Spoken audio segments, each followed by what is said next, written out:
for two guys who can handle the truth. I want the truth. You can't handle the truth. But we can. Dave Palumbo, John Romano.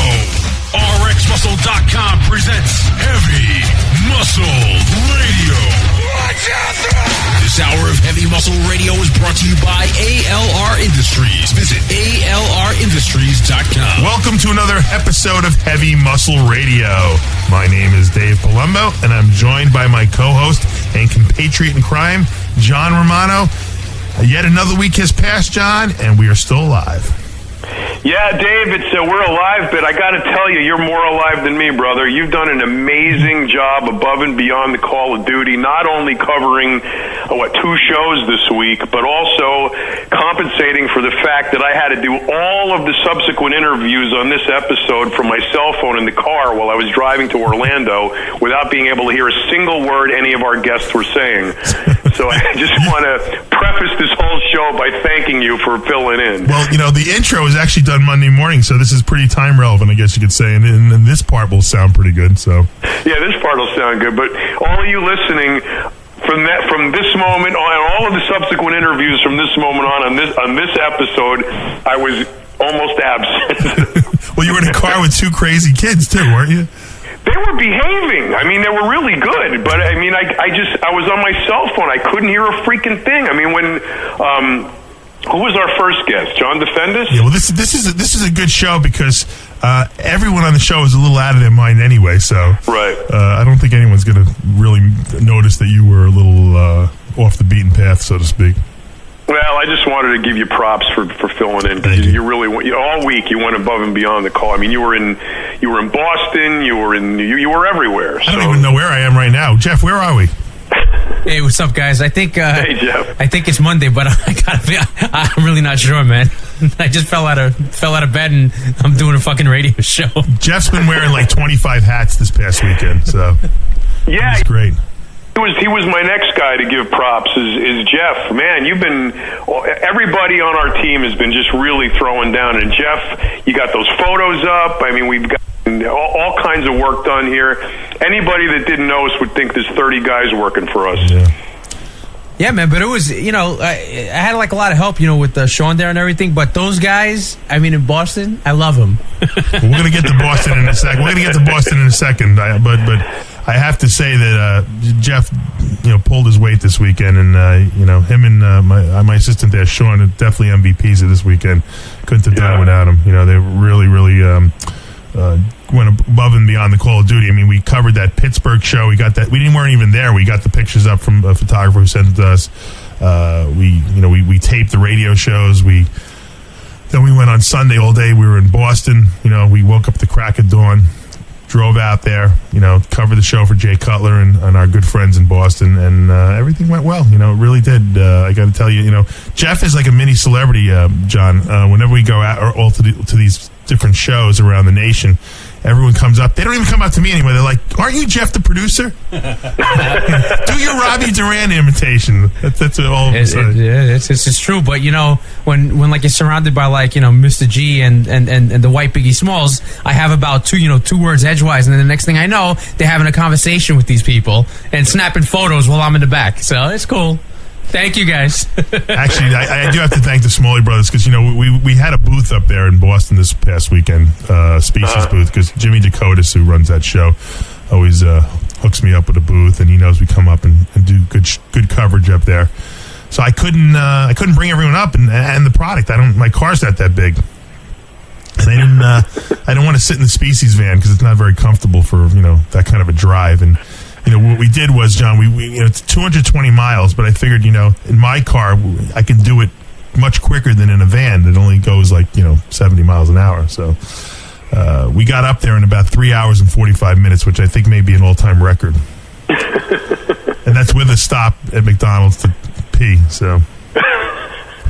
Anyway, Mr. G... You pee where you eat? Yeah. Mr. G and his brother... No one wanted to go in the car with him and his brother. Gee, you think? Jeff was going to quit before he did that, so I don't want to lose Jeff again. So Mr. G and his brother drove the product up there. And wow. I told them, when I pull into the first rest stop, I'll call them so they can pull in too. And we can eat something. And so I pull into this rest stop on exit 22 off the, I think, 95. And Mr. G was was only at like exit 10 at the time or something like that. And when we left, he still hadn't gotten to the rest stop. So him and his brother were like fighting in the car with each other. And, Mr. G had like rat gut and he was like blasting him out of there. So we pull up to the front of the Boston, of John Hancock Theater in Boston, downtown Boston. And there's like a valet guy there waiting. And he's like, "Oh, you guys made it." I don't even know who he is. He's like, "Where's Mr. G?" I said, "I swear to you, I'm not making this up." I'm like, "Mr. G? How do you know Mr. G?" Last year, he told me. Last year, he told me, "Make sure I'm ready for my guy. I got his Diet Coke. He's waiting for, and I'm going to park his car." I said, "I just put my car in the garage for $40." He's like, "Oh, you should have told me. I parked Mr. G's car." So Mr. G got there about 50 minutes later, and the valet guy parked his car in some other hotel around the block, and Mr. G was giving him shirts and all kinds of crazy stuff. He knew the guy's whole life story. I guess last time, he made an impression on this guy. Wow. So it was pretty funny. And, the great thing about the Boston guys is that they have as much fun as we do. They actually have their own whack pack. There's like a Boston whack pack up there that might be, and I say this very, very, sincerely, they may be crazier than we are, to tell you the truth. Really? Yeah, they got a guy, Joe Pro, who wears wigs too, like Mr. G, who's so loud and so crazy. His business card has a picture of a woman's crotch on it, exposed. He's got two different views, and he's just out of his freaking mind. This kid. He had brain cancer like when he was younger. And they had to like cut out part of his brain and stuff like that. He's got this big scar in the back of his head. But he's the funniest guy you've ever... he doesn't care about anything. He's like, I've been dead already. I don't care. And he's just like a complete whack job. I got to get this guy on the Whack Pack show because when he's around, Mr. G's quiet. He can't even... he can't function around this guy. This guy neutralizes Mr. G instantly. Wow. That's how crazy he is. We have to induct him into the Whack Pack then. Yo, he's hysterical. He's absolute. They had to you ever see the movie Armageddon with Bruce Willis and Bruce Willis? You remember what's his name? Tyler. What's that guy's name? The guy with the crazy eyes. He played the physicist. Oh, yeah. I know who you mean. What's that guy's name? That actor's name. I know who you mean. Too. They had to duct tape him down because he had space dementia. That's Joe Pro. Weinberger was at the show, head judging there and overseeing everything, and they had to tape Joe Pro down to a chair so that he wouldn't lose his mind and Weinberger wouldn't kill him or anything like that. he's like they got me on restriction. He said. And as soon as Weinberger left, he was screaming again. He's louder than Mr. G, way louder. Wow. Just what we need. Yeah, Mr. G actually gave him a wig. He gave him one of his Hulk Hogan wigs and a pimp hat. It was pretty funny. I saw it on the pictures on the thread. All those pictures are up at rxmuscle.com in both the paparazzi gallery and on the thread. We have a thread for the Jay Cutler Classic, and I also have it up at the contest gallery. We have all the pictures from the show up there. So you guys can check out all the crazy action that went on this weekend, and I'm currently putting up videos as we speak, so you'll see all the videos with interviews with all the winners. And the weekend went great. There was a lot of celebrities in the house. We had, I haven't seen him in a long time. Ron Harris was there. John, as you know, he lives in the Boston area. Yeah. And, was he mad at us? No, he seemed to be all right. He was cool and everything like that, I saw his picture with Mr. G and with you and everybody. Yeah, he was good. Yeah, he's a traitor. He can't no association, fraternizing with the enemy. Yeah. Us or them. That's us or them. If you got anything to do with them, you had nothing to do with us. He's got immunity, though. If he gets rid of Ron Harris, the magazine goes down the toilet. Well, he writes every Who's going to write it? Yeah, exactly. You have one guy writing an article. I think Brandon Ray can write it. He writes his own article. Yeah, CNN. Yeah, hey, CNN. Will Brink was there, a good friend. He's been real busy. I told him, I said, I'm insulted. I said, you didn't call me back. He's like, I've been crazy. He works at the military, and he does nutrition for them, so he'll be coming on the show next week or so. Good. And I also, Weinberger, like I told you, was out there overseeing things. He was like working on 1 hour of sleep because he was at Pittsburgh the day before. And Mike Katz was the MC, and he always is fun, so... It was like a real celebrity lineup. They had some good guest posers. Jose Raymond, who's getting ready for the New York Pro 202 class, was there. Guest posing. Greg Rando, who's the blind guy from Boston. He just did real well at the Pittsburgh. Looked real good. He got up there and hit a couple shots. And, of course, Jay Cutler and Dexter Jackson were guest posing. So it was you figure for a Sunday in Boston, which is a town that's predominantly Irish Catholic, the place was fucking mobbed. You wouldn't believe it on a Sunday night. Now, I got to say, I wasn't there. You were there. I wasn't. Right. I got to say that those two Mr. Olympias are looking pretty damn good for this far out. I was impressed. I got to tell you, I was really was I impressed with Dexter, because Dexter looks bigger than he was last year. I mean, and he stayed pretty, lean. But Jay looks good. I mean, he must be training with a vengeance, because at this point out, he looks like he's about 300 pounds, and he's not really that out of shape. So not at all. I mean, he looks harder now than he did last year at the Olympia. I wouldn't go that far, but the guy looks good. But when he guest poses, he's a professional. He always is tanned. He's always oiled up good. He's always well groomed. The guy is a consummate professional. You got to give him that. And, you took the words right out of my mouth as usual. I was just going to say that. Consummate professional. Well, and he also, don't forget, those guys were both in Pittsburgh the day before, so they were tired. They didn't sleep that much. They both came out there. They signed pictures all night. They interacted with the fans. They posed on stage, so you got to. That's a tough double weekend. Believe me, I've done it before. And, that's interesting, Dave. Why do they do that? It's like the only show that's on a Sunday, right after a huge show like Pittsburgh. They do it on purpose. It's ceremoniously like that, because what happens is Jimmy always has been a guy, Jimmy Dakotas has always been a guy who wants to get the best guest posers. And he knows that Mannion's always got all the best guys at his show. So it's a quick flight from Pittsburgh over to Boston. He gets usually whoever he wants. It's a dual double. He gets both shows, Saturday, Sunday, and both shows always do real well. Back in the early days, I sometimes when I was guest posing, I would do both. It's really hard for me to cover both now. It's exhausting. So I usually do is I go up to Boston, because I know Pittsburgh is always well covered, and because I know. Look, I'm going to tell you something about Boston. The Boston fans and bodybuilders love bodybuilding. They're all hardcore. They buy stuff at the show. The vendors do real well there. They're into the sport. They do it, and they really appreciate, putting up their pictures and their interviews online. And we have a lot of Boston people on our message board. So, that's a great show to go to. I love going to places where they love bodybuilding. I covered the Pittsburgh show a couple of years ago, and I got to tell you, for anybody that's in this business, you have to at least experience once a show in Jim Mannion's hometown, because it's like going to Washington and hanging out with the president. This guy can leave his car. Yeah. Jim Mannion can leave his car in the middle of the street in Pittsburgh. Yeah, just park it right in the middle of the street, and just, leave it. It's okay. I know all the cops. No, but that show also sells out all the time. That's an easy sell. Look, the guy's the president of the NPC. Everyone comes there, to show him respect, and the people in Pittsburgh are also real big bodybuilding fans. So that's an easy sell on that show. Especially when you have like 10 of the best bodybuilders in the world there guest posing. Right.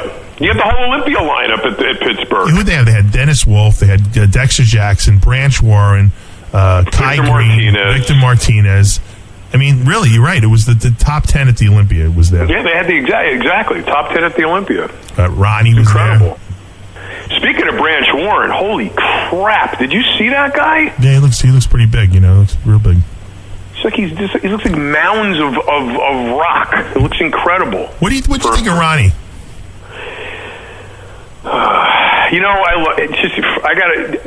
probably more than anybody, I just love Ronnie Coleman. He's just to me the biggest icon of our time. I just think he's just so big, but I noticed that he's just missing a couple of pieces, you know. Unfortunately, his back is just not looking up to snuff. That one tricep, and I'm interviewing him tomorrow for Muscle Mag, and I'm going to ask him about it and see what he says. Yeah. But I don't know. I'm thinking of asking him about it, thinking of not asking about it. I don't know if it's relevant anymore. I mean, the guy is the definition of bodybuilding. He just loves it. And I was talking to Brian Dobson 2 weeks ago when I was in Arlington emceeing the Ronnie Coleman Classic, and Brian Dobson said, that is just a hardcore guy. Him and Branch have the same sort of hardcore ethic. They just love to train, and no matter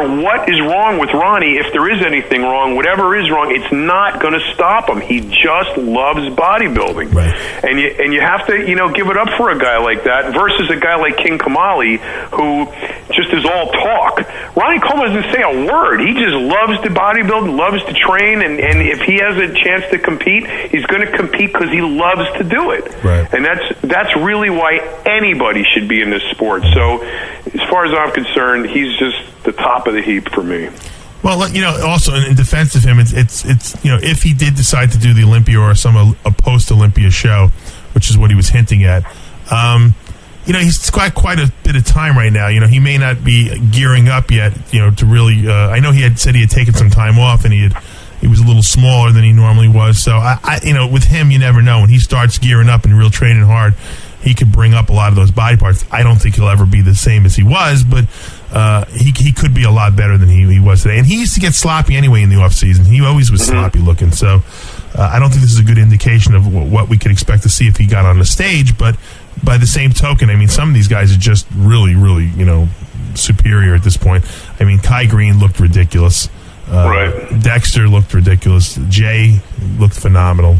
Tony looked incredible. Tony, yeah, we can't forget Tony. Obviously, Tony's like the perennial guy you want to look like all the time. You know what I mean? Right. That's the guy Tony, what is he? Never gets like more than 2 weeks out. Tony. He's 6 weeks out, but the thing is, even at 6 weeks out, the guy always looks good. He's got a 29-inch waist. I said, and right. At 6'2", he's going to carry that kind of weight better than the other guys will. Right. He's spread out better. Out. Yeah. Right. So, but the Pittsburgh Pro 202 class went off without a hitch. First year they held it. It seemed to be very popular. I always seem to think that these 202 classes sound better when you're discussing them before and after the show than actually watching it on stage, because it's almost a letdown sometimes because you forget that you're not seeing the big monsters. You're seeing guys that are only 202 pounds. But when you talk strategy about it and who's going to do this and who's going to look good, that's the exciting part about it, I think, Now, did they have I agree. It's but there's these guys that have that 202 physique that's like a David Henry or not anymore, but before Kevin English. I don't think Kevin English could ever be 202 again. But some of these guys pack so much into that 202 frame that when you see them there amongst themselves, they just look phenomenal. You couldn't stand them next to a Dennis Wolf or a Kai Green or a Branch Warren. They just disappear. But by themselves, they're phenomenal looking. I mean, because they've really dieted down to get to that 202. They're shredded, Right. Well, let's take, for instance, like this past 202 class was won by Eduardo Correa, who won the Arnold Classic amateur show. He was in the old MD Cyber Classic. He won that when we were over there. And the guy has just got a real complete physique, but never could stand on like a pro stage with some of these guys because he doesn't maybe have the size. But when he gets shredded, he's impressive. I mean, he was impressive enough to beat Mark Dugdale, who was shredded. I mean, from the pictures I saw, this guy Dugdale was in the best shape of his life, and he's a guy who placed second behind Tony Freeman at the Ironman Open a couple years ago. So it was a battle between those two guys, and a lot of people, I heard a couple people thought this guy, a couple people thought that guy, but then you put these guys against the Tony Freeman or you put them against a bigger guy and they disappear. But given this 202 class, this is becoming very competitive because you got the Correas, you got the Dugdales. Jason Arntz was third, probably could have even been higher had he been a little bit drier from what I saw. And it's exciting, I think, like I said, to talk about it because, it just gives a little bit, otherwise you talk about the show and it's boring because, you only have, you have the top 5 open bodybuilders and then everyone else falls behind. Now we have 2 sets of people we can talk about, and I think that's what the industry is buzzing about with this 202 class. Well, Dave, I think it's a callback to the origins of how we used to do this thing. If you remember back in the day, the Olympia was always split into 2 classes, and you had a freak like Franco Columbo against in another class against a freak like Arnold Schwarzenegger. For the time, they were freaks, Sure. But I mean, side by side, Franco Columbo was way more impressive than Arnold Schwarzenegger, and he was just a littler guy. You couldn't stand him next to each other, but in that short class, Franco was a monster. Sure.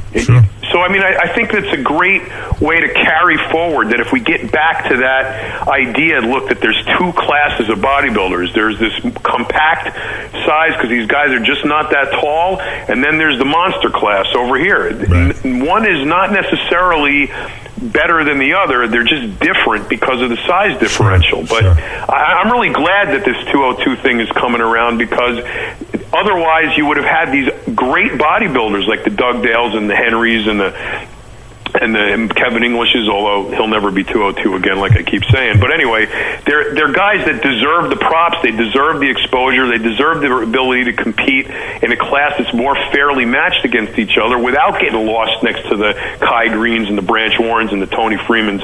So I'm glad we have this. It's a really, I think it adds a great dimension, to our sport. Yeah, well, I guess we'll have to see how it evolves. I mean, New York Pro should be even better. You got Flex Lewis in there. You're going to have Jason. Jason was in this one too. You're going to have Flex Lewis into the mix.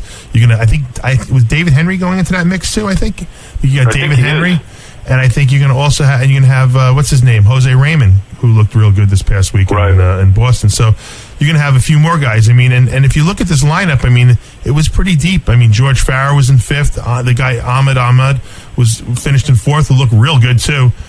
Vinny Galante was in there, the top 8. So, it's exciting. These are guys that actually have a chance now to place well. So, right.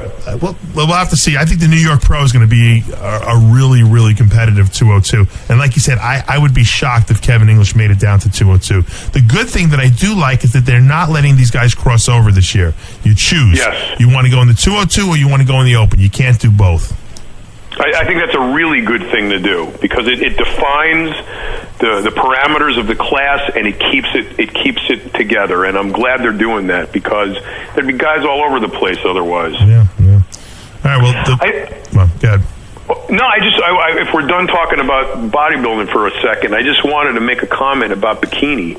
Mm-hmm. I was really happy about the choice for the bikini winner in the Jay Cutler Classic. It seems as though they have defined the criteria, and I think I'm having to start to change my mind about my opinion about this thing because after looking at Annette Perry, the winner of the bikini division, I really think they got something there if, in fact, they continue that criteria moving forward. I think if you're gonna pick out a degree of physique that is classified as bikini for sort of like the first step up the ladder of muscularity in terms of what competitors are classified as, I think they really found the consummate winner here. And if they can keep that criteria moving forward, I think the IFBB and the NPC is really going to have something on their hands here. The problem is, John, that it depends where you go. Now I think at the national level that you're right. They should stick to this criteria. But sometimes you go to these shows on a local level, and it looks like some of the girls look like they just got out of a bar. So this girl happens to be phenomenal. She's actually was a fitness competitor too. She placed second in the fitness, but in reality, she just doesn't have enough muscle to be a fitness or figure competitor at this point. So bikini was perfect. I told her to do the Junior USA. I think that she'd probably turn pro. But the thing is, David, if they promote that look, if they actively put her up there and say, there's been a lot of confusion over what this bikini criteria is, cap delts, no cap delts, how much muscle, how little muscle. Forget all of that. Put her picture in the book. Say, look, this is what we're looking for. So if you're at a regional level show or a local level show and you want to do bikini, right, and you've come out of pure platinum the night before, if you're 20 pounds overweight and you just got a big huge rack, that's not going to cut it. Right. This is what we're looking for, and I think it's really incumbent upon the federations now to really decide, look, this is what we're looking for, and promote this look and get it out there to these girls that if you're contemplating bikini, this is what you shoot for.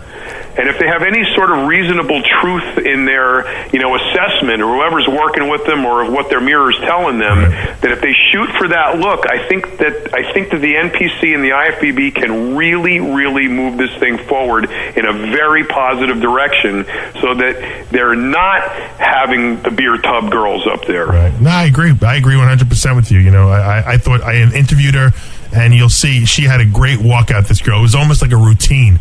You couldn't take your eyes off her, and I actually made her do it in the post contest interview I did with her, and I'll be putting that up a little later. So if people want to check it out, she's a real cutie, this girl. So I think she's going to go far in this industry. The other winners of the New England show used to be called New England, of the Jay Cutler show, were also phenomenal. Ekaterina Pasiakos won the figure, and that's a mouthful. I must have said it 5,000 times before I got it right yesterday. But this girl is beautiful too. First contest, wins the overall. My prediction, she will be a figure pro if she wants this year. Phenomenally beautiful girl. When I asked her where she was from, she told me Brooklyn. But it wasn't Brooklyn, New York. It was Brooklyn, Connecticut. Did you know there was a Brooklyn, Connecticut? I didn't know that. Is there really? I didn't either. I did not either. And she's Greek, obviously. So Jeff was like jumping out of his pants. He thought that she's from Brooklyn. He's like, I never saw her around town. Now there's the fitness girl, Nikki Bongiovanni. She looked pretty damn good too. She was good. She did some good work over there too. She had a real good routine, and I think she told me, and I have to go back and check in. I think she told me she had a gymnastic background. I think she had a gymnastic background. Or no, maybe she didn't. I have to check. She had a real good physique though. So all the classes were tough, and the overall men's winner, Rocky Furtado, I trained him actually, which I'm proud to say. It was the only person in the show I trained, and he won the overall. And the funny thing is that this show used to be called the New England Championships, and in 1997, my good friend Anthony DeRezzo won the show. And as you know, he passed away at the Masters Nationals. He had a heart attack a couple years back. And we when the show was renamed the Jay Cutler Classic, we created a memorial award, the Most Muscular Man Award, in the name of Anthony DeRezzo. And Rocky, who was formerly trained by him, and I started training him, not only won the overall here, but he won the Most Muscular as well. So that was it was kind of like a good heartfelt win for him. And the funny thing was, I was laying in bed. This is a true story. I was laying in bed the night before the show took place, and I had to get up in 4 hours, and I'm just kind of laying in bed trying to get a little sleep, and I'm thinking to myself what I'm going to say when I give the award out. I was just thinking about Anthony, really hard, and all of a sudden, and I swear to you, I am not lying. I have a ceiling fan a ceiling fan that's always running because I'm always hot. All of a sudden, the light just went on, and not bright but dim, just clicked on. And it scared the shit out of me because I was like almost half asleep, and then I realized, it may sound a little trite, but I had to believe that Anthony had something to do with that. He was giving me his I'm here, bro. I'm watching over you guys, and I actually woke Colette up to prove it to her. I said, wake up. She's like, why? It's the morning? I said, no, the light's on. She's like, yeah, what do you have the light on for? I said, I didn't turn it on. I said, I swear to you, I didn't turn it on. I said, wow. So, yeah, that's my little spiritual awakening story. And so it was great. It was a really good show. And, I want to thank Jimmy Dakotas for inviting us and giving us carte blanche there. And hopefully he'll continue to do the show every year because he's been doing it for over 20 years now. Wow, so it's I'm telling you, when I think about Anthony like that, it's just he's one of those guys that I just can't believe he's gone. I mean, I used to see him all the time, and thank God we have something to sort of immortalize him. And move forward. Someone posted some pictures online. Was it Mike Arvilla? Mike Arvilla. From 1997, when actually Dorian and I guest posed at that show, the New Englands. That's the first time Jimmy Dakotas had brought me in. And Anthony actually won the overall at that show. So there's some pictures up online if you want to check out Anthony at his prime and see what I look like with hair and a lot more muscle back in 1997. You were like 290 in that picture. Yeah, I was shredded. You look bigger than Dorian. I was huge in that picture. That was like my heyday there. But, Dave, I don't say this because you're like my best friend, but I gotta just say it is probably the biggest travesty in our entire industry that you never became a pro. You've got to be the most underrated amateur that ever lived. It wasn't meant to be, John. But I was destined for bigger and greater things. So, you probably would have fucked your whole self up if you got turned pro. I wouldn't be sitting here with you now if you were a pro. I'd try to be competing still, maybe, and I wouldn't be doing well. Yeah, so. Who knows? And let's take a break, John. When we come back, we're going to do a couple of fun news items. All right, see you in 2 minutes. This is Heavy Muscle Radio, only on RxMuscle.com.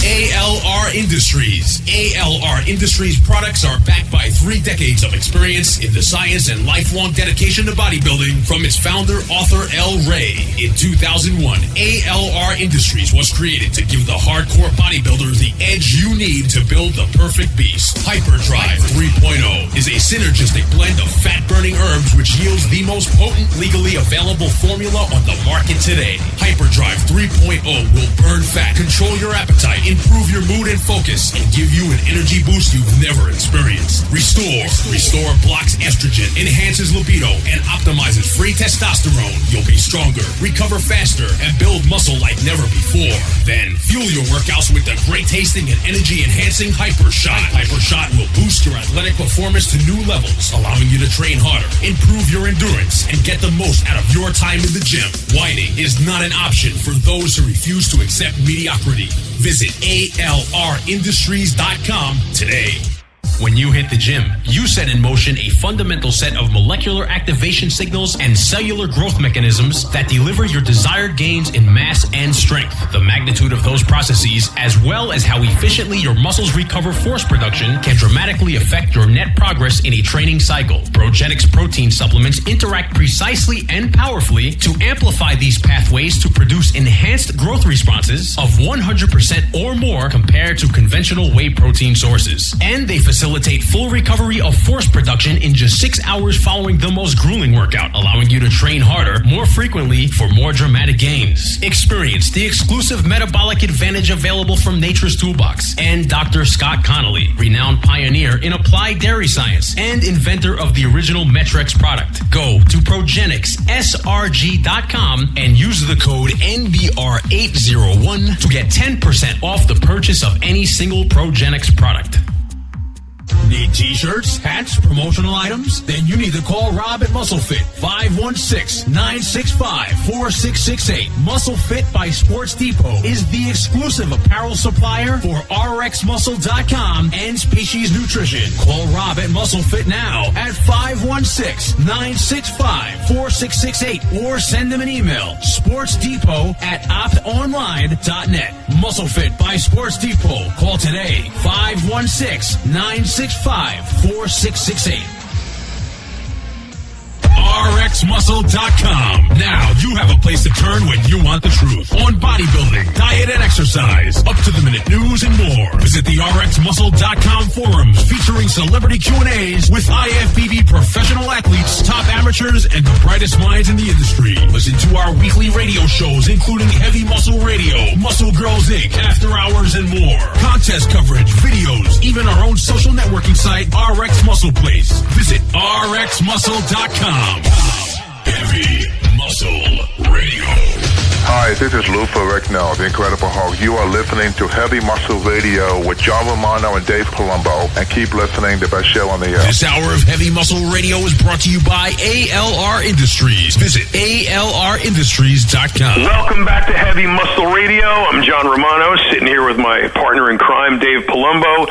And of course, as always, Jeff, the producer, holding it down in the background.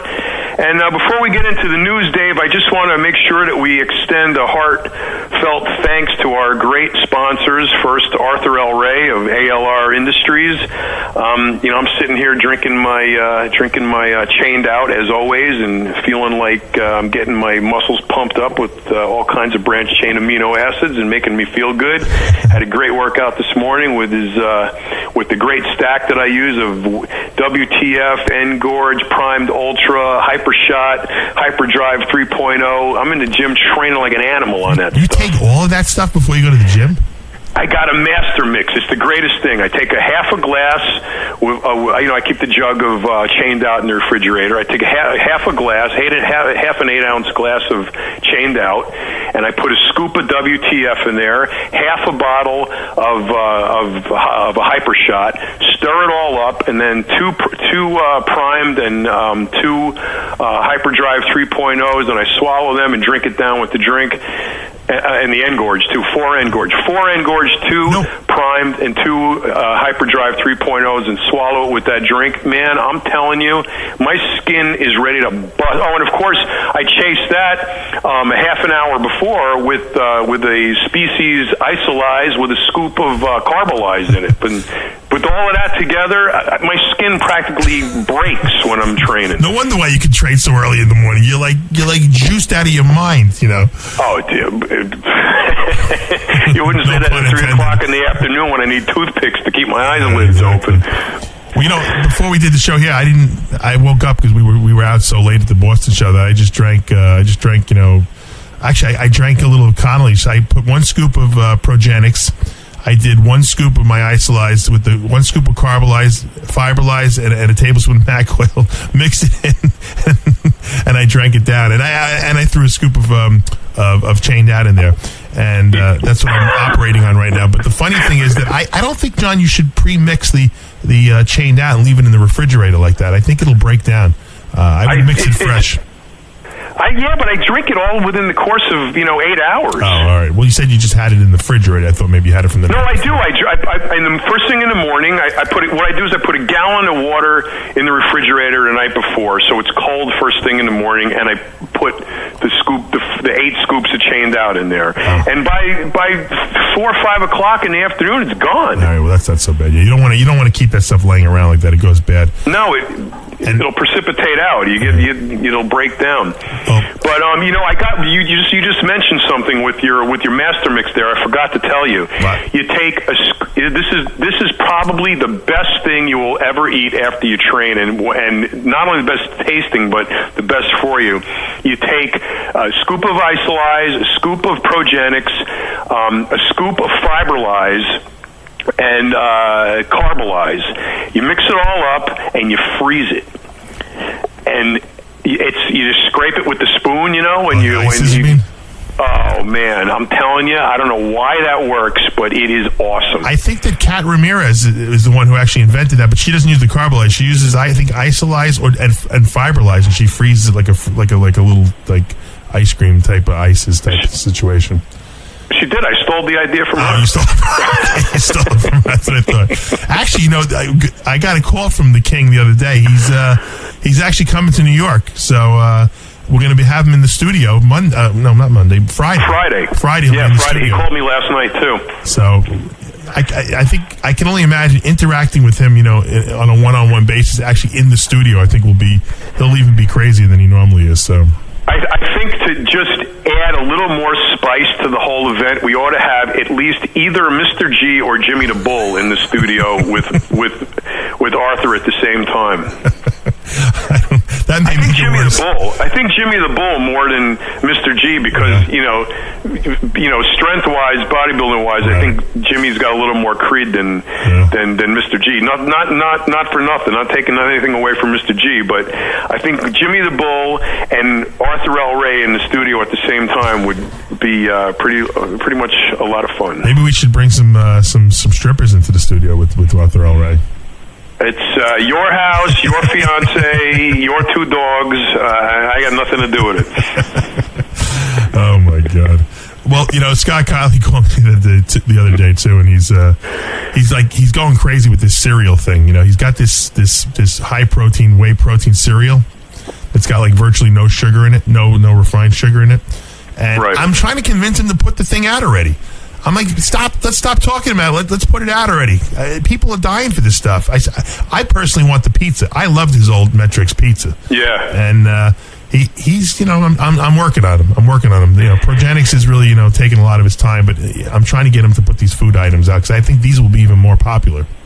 I hate to tell him this. I've never mentioned it while we've had him on the radio show, but his pizza didn't taste that good, I have to say. I liked it.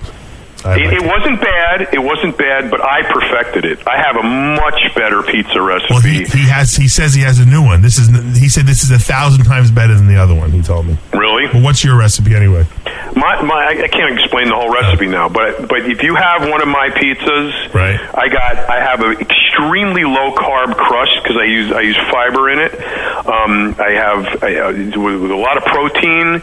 I got the cheese down.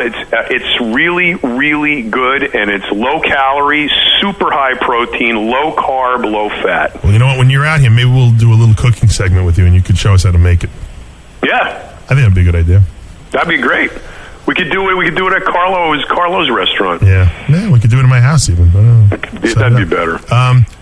Speaking of high calorie foods and the such, they always have, like, I think once a year they come out with these the most calories in fast food like assessments, and I don't know if you since you don't have the script there, I'm gonna see if you can guess what fast food has the most calories, and I guarantee you'll never guess. All right. Go ahead. What's number one? Oh, you're not giving me multiple choice?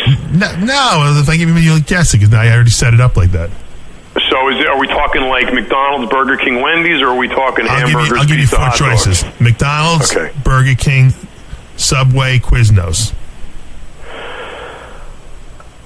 I would have to say like the 4-meat Whopper from Burger King. Nope. The tuna melt from Quiznos. Get out of here. Tuna melt. It has 6. You know what? I believe that. You know why? Why? I walked into Quiznos and I walked back out because I was dying for a tuna sub one day, not that long ago, and I looked at the tuna fish and it looked like a puddle of mayonnaise. Yes, with what it is. like some lumps in it that represented the tuna fish. Speaking of tuna fish, this. Just let me give you the readout of this. This has 1,760 calories. How many? 1,760 calories for the big sandwich. 133 grams of fat. Can you fucking believe it? That's like the whole week's worth. That's more than some people eat in a day. I got to go there and get it. I want to get it just to see what it's like. But I got to tell you, I used to be a big tuna sandwich guy, and I was horrified. I learned something. You probably know about this already, so I'm probably not telling you anything. But when you go to the Midwest and you order a tuna fish sandwich, it's not like the tuna you get in New York. They use Miracle Whip. They use Miracle Whip instead of mayonnaise. And I don't know if you've ever tasted Miracle Whip. I can't stand it. It's disgusting. I'll tell you a funny Miracle Whip story. I love tuna fish sandwiches. I don't know what it's like a thing from my childhood. I don't know, like a sense memory or whatever. But a tuna fish sandwich on whole wheat bread to me is like heaven. Right. And I was in, I don't know, Iowa or Illinois one day on a guest trip, with Shelley one day, and I had this, craving for a tuna fish sandwich. We're at a diner, and I go, what better place to get a tuna fish sandwich than at a diner? It comes on Wonder Bread, first of all, which is not even bread, but it just looks like it. I took a bite of it, and it was instant. It was like an electric shock in my mouth. My mouth opened back up, and I spit the shit out. And I go, what is this? Miracle Whip. It was freaking Miracle Whip. Yeah. That is the most disgusting shit. I can't believe people eat that stuff. They love it. They love it in the Midwest. They love it. And you know what? Wonder Bread, I'm convinced I figure out how they make it. It's pure sugar. You know how they make cotton candy? I'm convinced that's how they make bread. Same way, right? Yeah, they whip it up and then they just cut it into sections. I'm telling you. In prison, we used to roll it into a ball and throw it around. You could like putty walls with that stuff. I'll tell you a funny prison story with Wonder Bread. You get the prison Happy Meal with the bologna sandwich, the sour milk, and the mealy apple. Yeah. And And the MDC I was in downtown LA, there was a gas station across the street where they would get where the G's would hang out and get the guys on the inside. They would get messages. To get the note across the street, they needed something heavy, for Mass to throw it off the deck. There was a rec deck out there, really? Cage, outside, and you could see the gas station across the street. These guys would take the Wonder Bread from the Happy Meal, and they'd roll it in their hand into a little marble, into a ball. Right. And in the process of rolling it, they put a piece of dental floss about a foot long in there so it stuck out, so it looked like a fuse on a cherry bomb. And they would tie the note roll the note up and tie it with the dental floss, and they'd wait a couple days till that ball got stale like a rock, and they'd throw it. It would sail all the way across the street, and the G's would get the note, and then they'd get their info out there. Never heard that one. I got to tell you, it's original, John. They're so ingenious in there, I'm telling you. But I remember your son was eating that cotton candy when we went to WrestleMania, and I'm telling you, that's Wonder Bread. It's the same thing. They just put a little less sugar in there. That's all. It's amazing a child's metabolism, what that kid gets away with. It's just insane. Well, I got to give you an update on my moth situation in my house because I think Colette found the alien den. We found the breeding. Really? I made her clean out this one closet. I think they were like breeding in there or something like that. But really, there's still residual moths around the house. I don't know if they're just like rogue moths that don't have any place to go home now, and they're gonna die off or what. But she got this. Colette has this steamer. It's like. You probably could scald the skin off your skin if you got hit with it. And she goes, that's how she cleans in the house. She doesn't like to rub anything with cloths, or she uses steam and she just vaporizes everything. The problem is that I try to explain to her is that like crumbs don't vaporize. you still got to vacuum them up, She's cleaning everything with the steamer. So. Oh my God! I got one more story because Jeff's giving me the time constraint thing. Right. Dr. Ruth Westheim, I thought she was dead. She's still alive, evidently. She's alive? Yeah, she must be 90 years old. She's got a new book out. The Top 10 Secrets for Great Sex. How to enjoy it, share it, and love it each and every time. Now, I don't think Dr. Ruth was ever hot, to be honest with you. But she's certainly not hot now. I don't know what makes her such an expert. I used to see her on the Howard Stern show all the time. He used to bust her balls, but... according to Dr. Ruth, the number one problem, she says, sexual problem, is premature ejaculation. Did you know this? No. I mean, I never had this problem. If anything, I don't even know what it is. Premature ejaculation. Guys that just, they're right before they're out to have sex, they just come. They come too fast. Before anything even happens? Right. Well, you touch them and then that's it. They're done. Wow. I mean, I if anything, I'm the other direction. Me too. It takes me forever. Yeah, me too. So I don't know what causes this problem or anything like that. I never understood that. I mean, I used to hang out with guys, back in my crazier days, we used to be a little bit more liberal with who we were with. Right. These guys, they disappear in the bedroom, they'd be back out in 5 minutes. I go, what are you doing? I'm like, 2 hours. I mean, how can you want to get it over with that fast? It takes me 20 minutes to take a piss. I don't know how they can have sex in 5 minutes. I know. It's like these 2-minute wonders. I don't know where they get this from. But she said that's the number one problem? Yeah, it seems to be a huge problem among men, that they come to, for sexual, to come to people like her for sexual advice. Well, it's just so hard for me to take her seriously when she sits in that chair with the little stool on the floor for her to put her feet on, because she's so short, her feet don't touch the floor. Well, she's probably lost at least a couple inches. She's got to be 4'2" right now, because she's shriveling. You remember that TV commercial with Where's the Beef with those 3 old ladies? Yeah, she reminds me. I always thought that they miscasted that. That they should have put Ruth Westheimer in that commercial. But can you imagine, in our society, we have a little German old lady who looks like she never gotten laid in her life, is the sex advice expert. There's a worse one. What about that old nun? Have you ever seen her? No, who's that? There's this 900-year-old nun that's the sex expert on one of these shows. She talks about, all kinds of sexual issues. Right. And I'm like, are you kidding me right now? What are you doing talking about sex? You know? I don't even think that's allowed. I don't know. Well, You're right.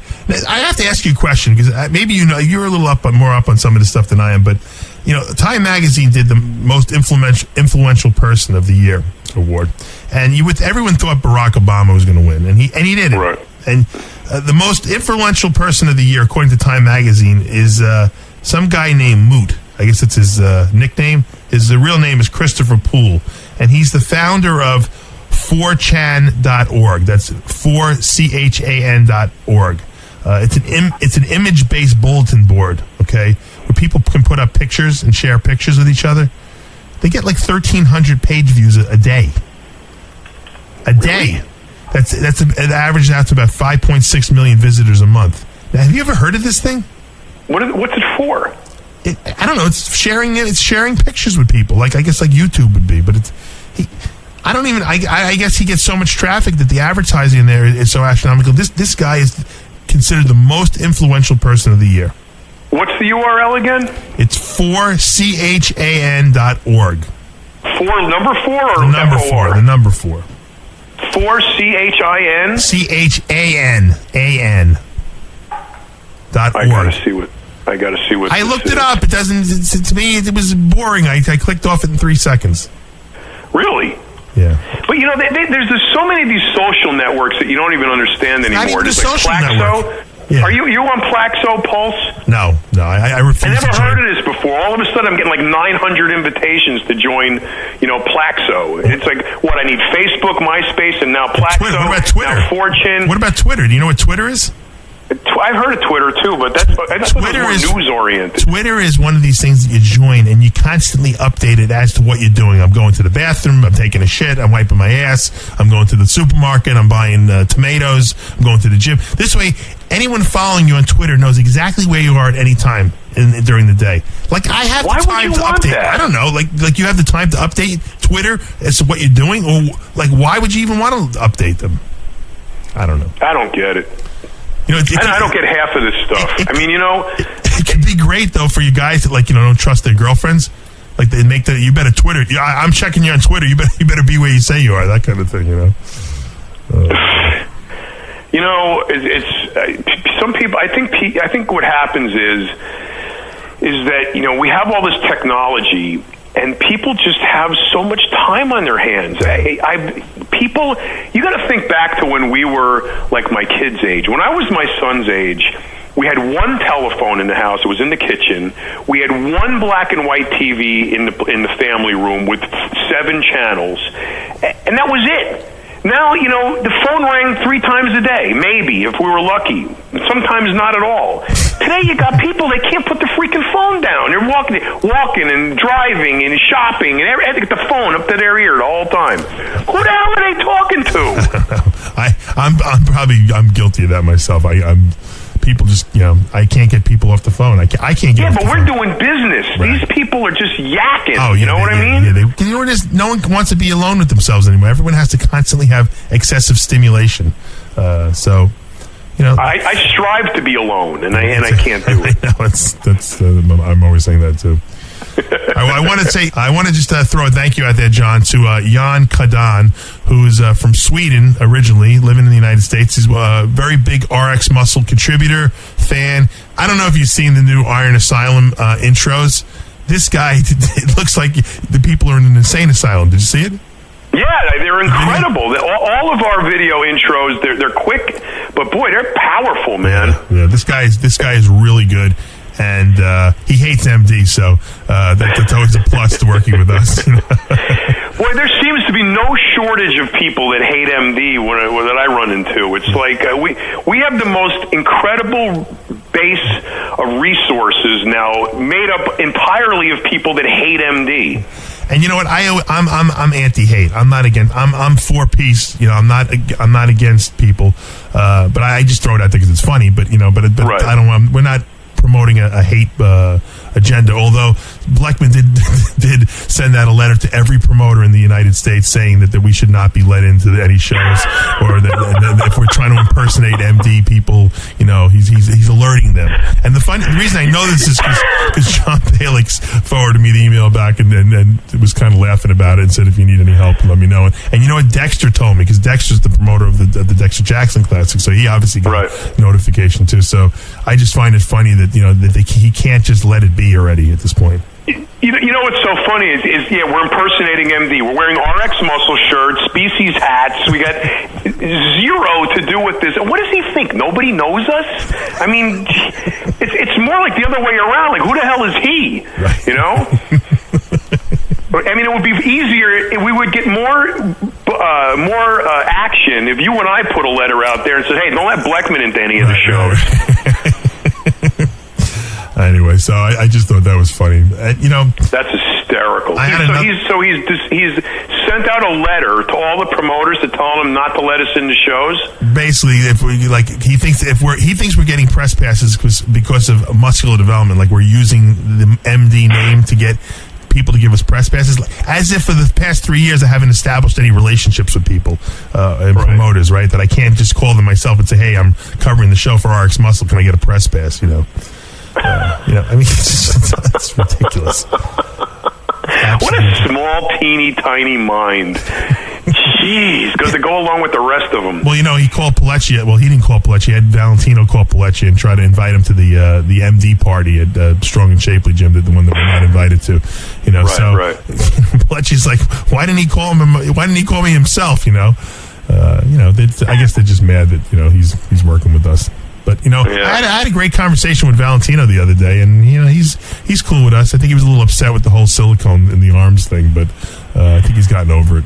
So, well, the thing with Valentino is that I think he realizes he stepped on his dick, and there's really not much he can do at this point, because he was, as you say, the anti-hero.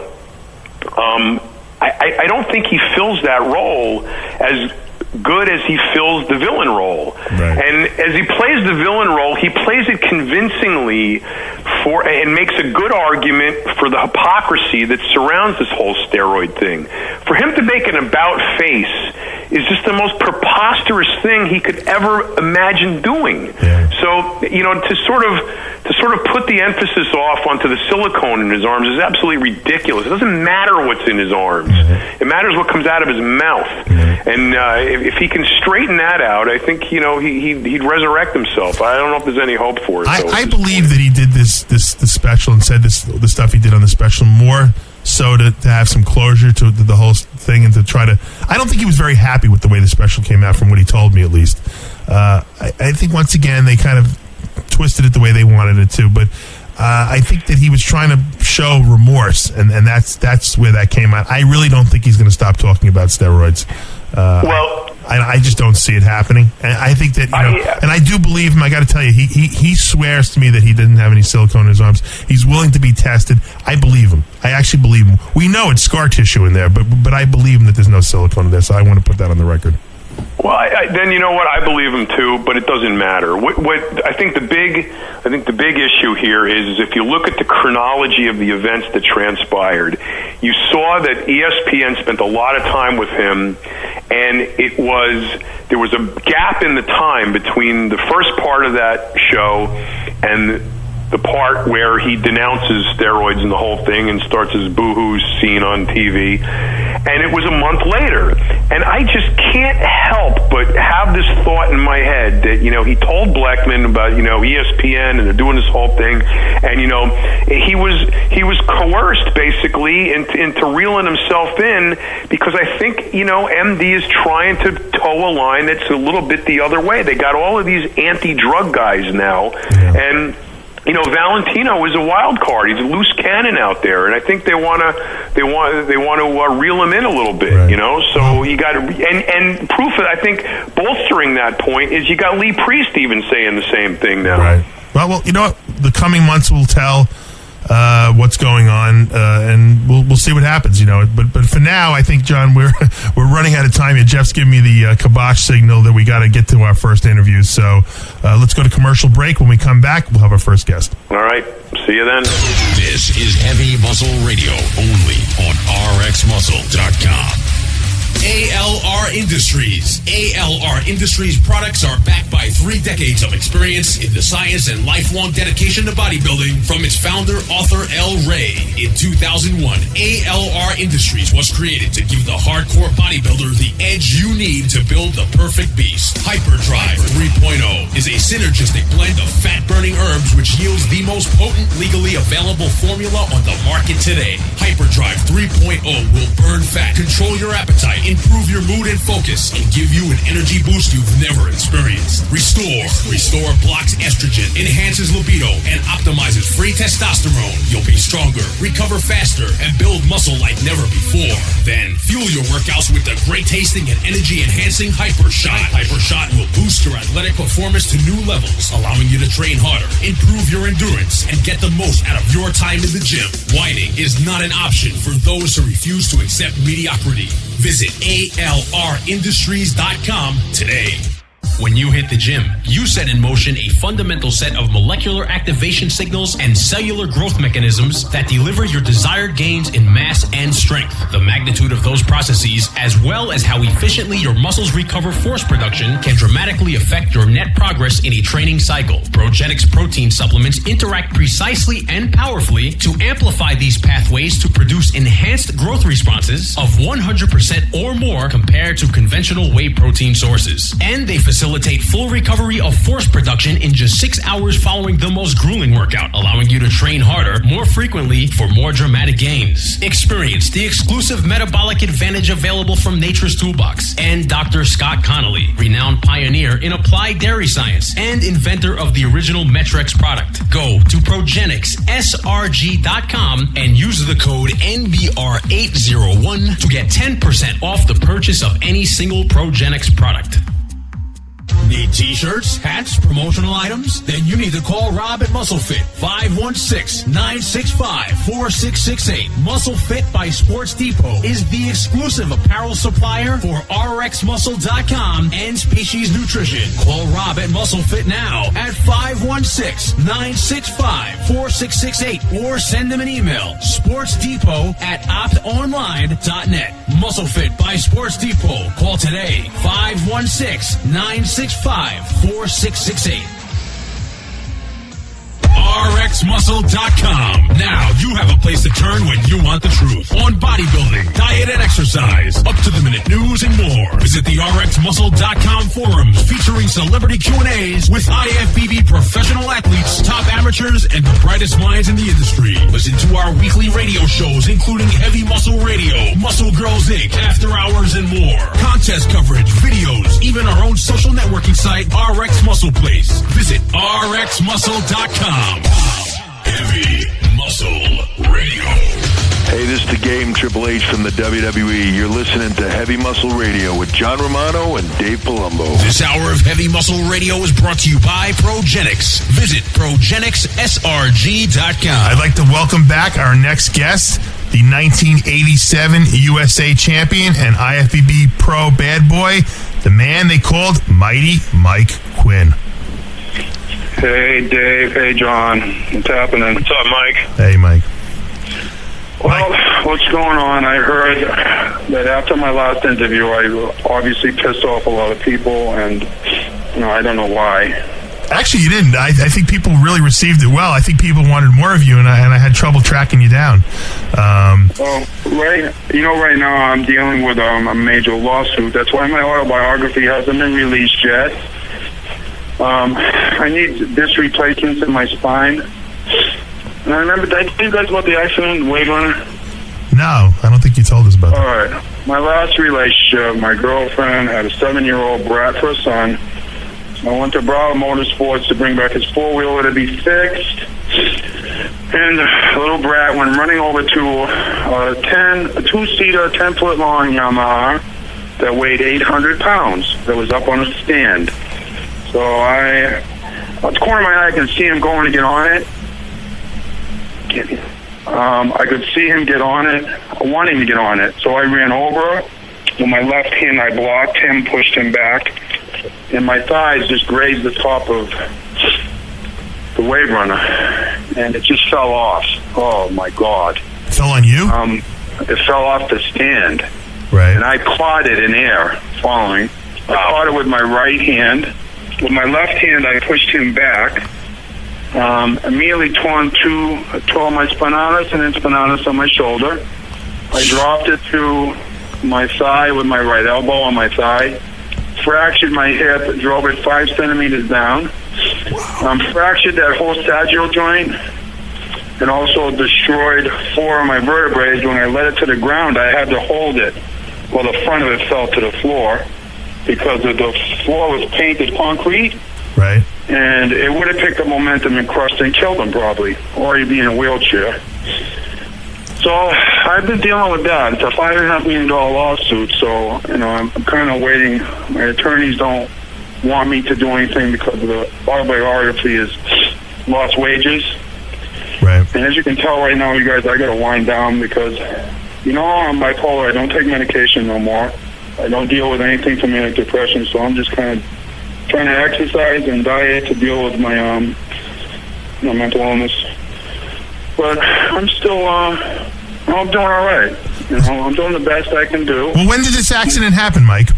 March 24th, 2008. Oh, so just recently happened, right after probably the interview. 13 months ago. Wow.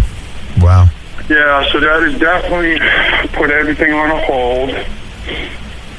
But the biography's ready to go. Actually, I just hired a new writer because I'm rewriting it, because I now remember a lot more than I did a lot of things, and I want to be accurate, and I want it to listen. It's going to be bizarre, no matter how I do it. It's going to be so extreme, and I'm just going to tell the truth. So, that's all I know how to do. I don't know how to do anything else.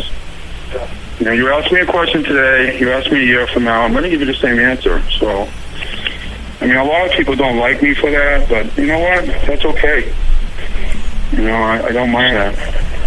So are you writing this yourself, Mike, or do you have a ghostwriter working for you? Steve Anderson.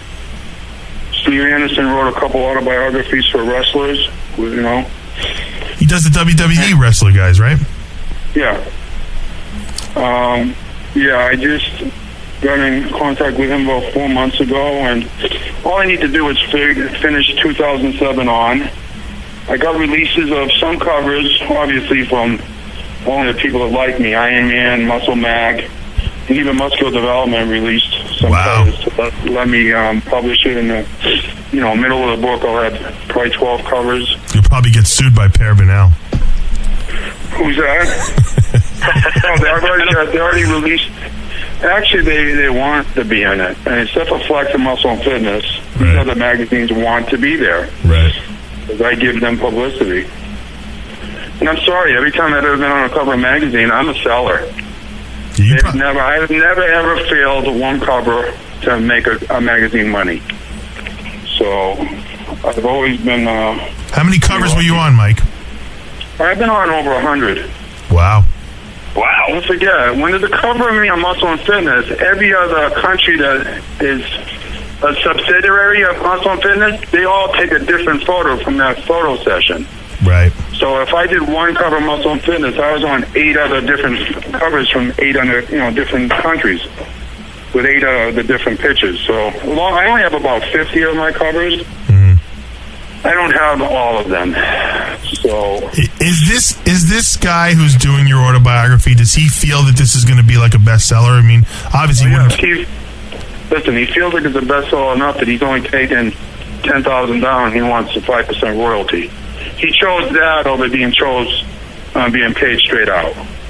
Right. So you must know. Yeah, dude, it's brutal. It's really brutally honest.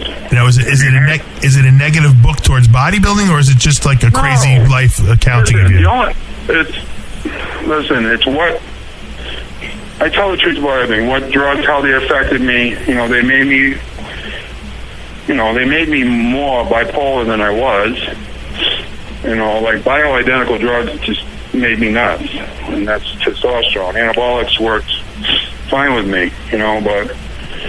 No, the book deals with drugs. I tell the truth about trying to make a comeback in 2006. And how I set it up is chapter is, week 1, how I felt on the drugs, and then week 2. And by the time you get into week 4, I'm totally psychotic. And when you say psychotic, kind of emotional ride. Right. I take you on an emotional ride of how I feel great weeks 1 and 2, and by week 4, I am ready to kill people. Now give us an example of like what would happen, like when you encounter people or stuff that goes on in the street when you feel like that.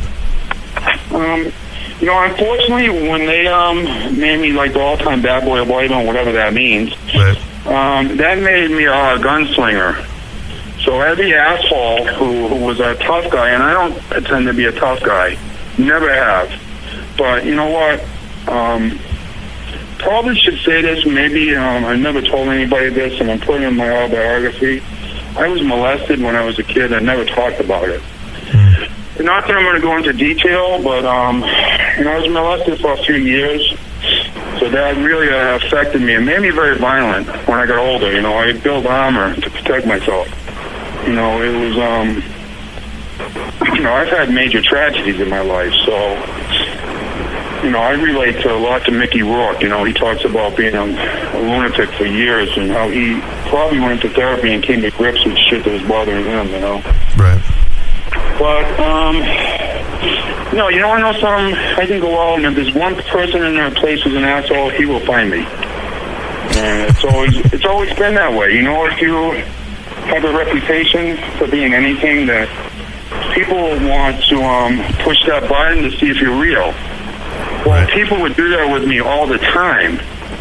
And once I'd blow up, they would back down and run in fear, and I'd be stuck with myself for 2 days of having anxiety. I mean, this happened with Gary Stridham one time, and I like Gary. I'm friends with him now. Right. But I don't know if you remember years ago, by accident, Lonnie Keeper, of course, had to start some shit. It's when Gary had a horrible toupee. And, then he went and got a new one. And I said, well, Gary got a new toupee. It looked so much better. And by the course, Lonnie twisted that around. I don't know if you guys remember. Tell us what happened. Lonnie wrote that, Mike Quinn was talking about Gary's new toupee, and he didn't make it positive. So I was in Italy. It was me, Bob Paris, Robbie Robinson, Gary Stridham, and I forget one other guy. But they had us all there for a week, with seminars and appearances all together. And of course, the article came out while I was over there. So I don't know what happened. Me and Gary kind of got into words at first, and at the time I was training with Robbie, and Robbie knew that I was just psychotic. And one night we got into it. So that night I had to think about it. I stayed up all night thinking about how I'm going to kill him. So I am picturing in my mind, I'm going to put 2.5-pound plates in each hand, and I'm going to take out both his temples. With a right hook and then a left hook, because he's bigger than me. Right. And I had spent this in my mind what I was going to do to him. So he's coming. I'm coming out of the gym with Robbie. We just trained, and he's coming in, and he looked at me. He eye-fucked me. That's when you look at somebody with bad intentions. Right. And I just got right in his face, dude. I came down. He's, not eye contact, but I'm looking up at him, and I just basically said, you know what?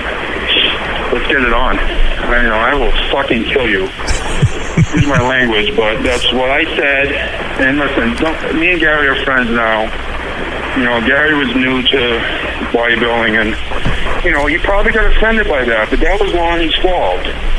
Lonnie didn't need to do that, but they've always written very controversial stuff about me because it sells. Right. But it's not lies. Please, Gary's my friend now, and I want nothing but good for people in my path. Did you diffuse that situation? Or did you guys wind up fighting? No, he backed down. Oh, he backed down. Listen, when I'm in that mode, most people will back down. Right. Let me bring up another. I fight in honor, brother. I fight with honor. I will always win. Well, because you don't care. Not a bully. I never start. And I'm psychotic. Yeah. And you throw how strong I was at the time. I had no injuries, and I was much stronger than Gary. So I knew, I was going to put him on his back like a turtle. And Gary's not known to be a tough guy. Gary's a nice guy. Yeah, no, he is a nice guy. He is. He's a good guy, you know, and that was unfortunate. But, you know, it was done and over. We became good friends after that. Yeah. Sometimes, and, you know, he always beat me, and that's okay. Sometimes you know, I wasn't willing to take the risk that other guys were willing to take to win shows. Right. I'm still old school. Training comes first, nutrition comes second. Right. And I don't really, the rest of it is, honestly, where our sport is being ruined. I am so happy that Dexter Jackson is Mr. Olympia. Oh, you are? Yes, and listen, you guys better be happy with this. This guy needs to be the Mr. Olympia for the next couple of years.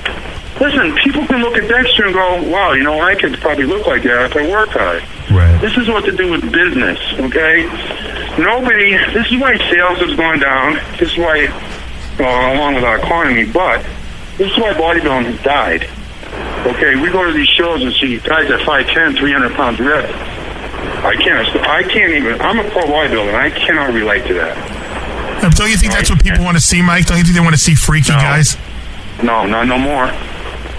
Listen, Jay Cutler was way overrated, and Jay's a nice guy, but I'm sorry. Victor Martinez killed him. Yeah. I mean, that year he wrecked him. It wasn't even first or second. Victor was the show, and, you know, this is what breaks my heart about shows. I mean, you know, the best guy should win. The best guys, I personally feel right now, are Dexter Jackson, Victor Martinez. I really love but want to meet this guy, Kai Green. He just looks amazing. Yeah, he's a freak. And, you know, those are my three favorites. I don't know this guy, Heath. I've seen pictures of him. He looks pretty amazing. And I'm sorry, but if this guy, Dennis Wolf, gets any bigger, he's going to look terrible. Yeah, you like him? He's right at the point where he needs to just get more detail to deal with Dexter. Come on, guys, they're taking it so far over the edge. Come on. Whatever happened to just training and eating right and just being animals? Now, you know bodybuilding is a sport of overcompensation, Mike. Come on. Overcompensation. Listen, to me, it's drug abuse. Yeah. If you're going to be on drugs year-round, you need to be in an AA or an NA program. Come on, man. These are very strong, powerful drugs. Do you think these guys are addicted, or do you think they just feel that that's what they need to do to compete? Listen, they are, number one, addicted, and they are chasing their competitors by using drugs. Listen, all of us could not, you know, all of us, Lee Haney's era, Arnold's era, we all did drugs right before we competed, and we worried about our health after. We did. I mean, you talk to any of the guys, they all went off. Right. I mean, listen, to me, you want to make bodybuilding real to me? 8 months out of the year, nobody takes drugs. Those are true champions. The guys are allowed to take drugs 4 months before the Olympia and put all the shows together so they can worry about the guy's health. You know, piss test them and give them lie detector tests. That'll show you who the real champs are. Yeah, people always... Drugs have become so powerful that you don't even have to train. They just grow. I'm so fed up with it. I'm so sick of it, you know? I mean, I hate people meeting me and go, what do you take? You mean, asshole, what do I take? Why don't you ask me what I do? You know, how I train, what do I take? I just met you. How can you ask me that personal question? Not that I won't answer them as long as they approach me in the right way, but I'm fed up with this drug stuff. I mean, come on, baseball players, my God. We lost our minds. Our country is in trouble, but we're willing to spend money on a Senate subcommittee to go find out baseball players taking steroids. Oh, my God. I got baseball players in my book.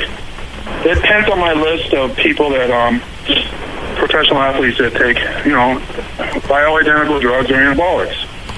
Do you have a problem with that? Are you okay with that? No, of course not. I don't have a problem with that because these guys are professional athletes. Right. They live their sports. You know, they train hard. You know, I've seen more and more professional athletes over the last 15 years really following, you know, like more bodybuilders as far as nutritional stuff, you know. I see that has grown a lot, you know. But no, I'm not against, of course not. I have to be a hypocrite.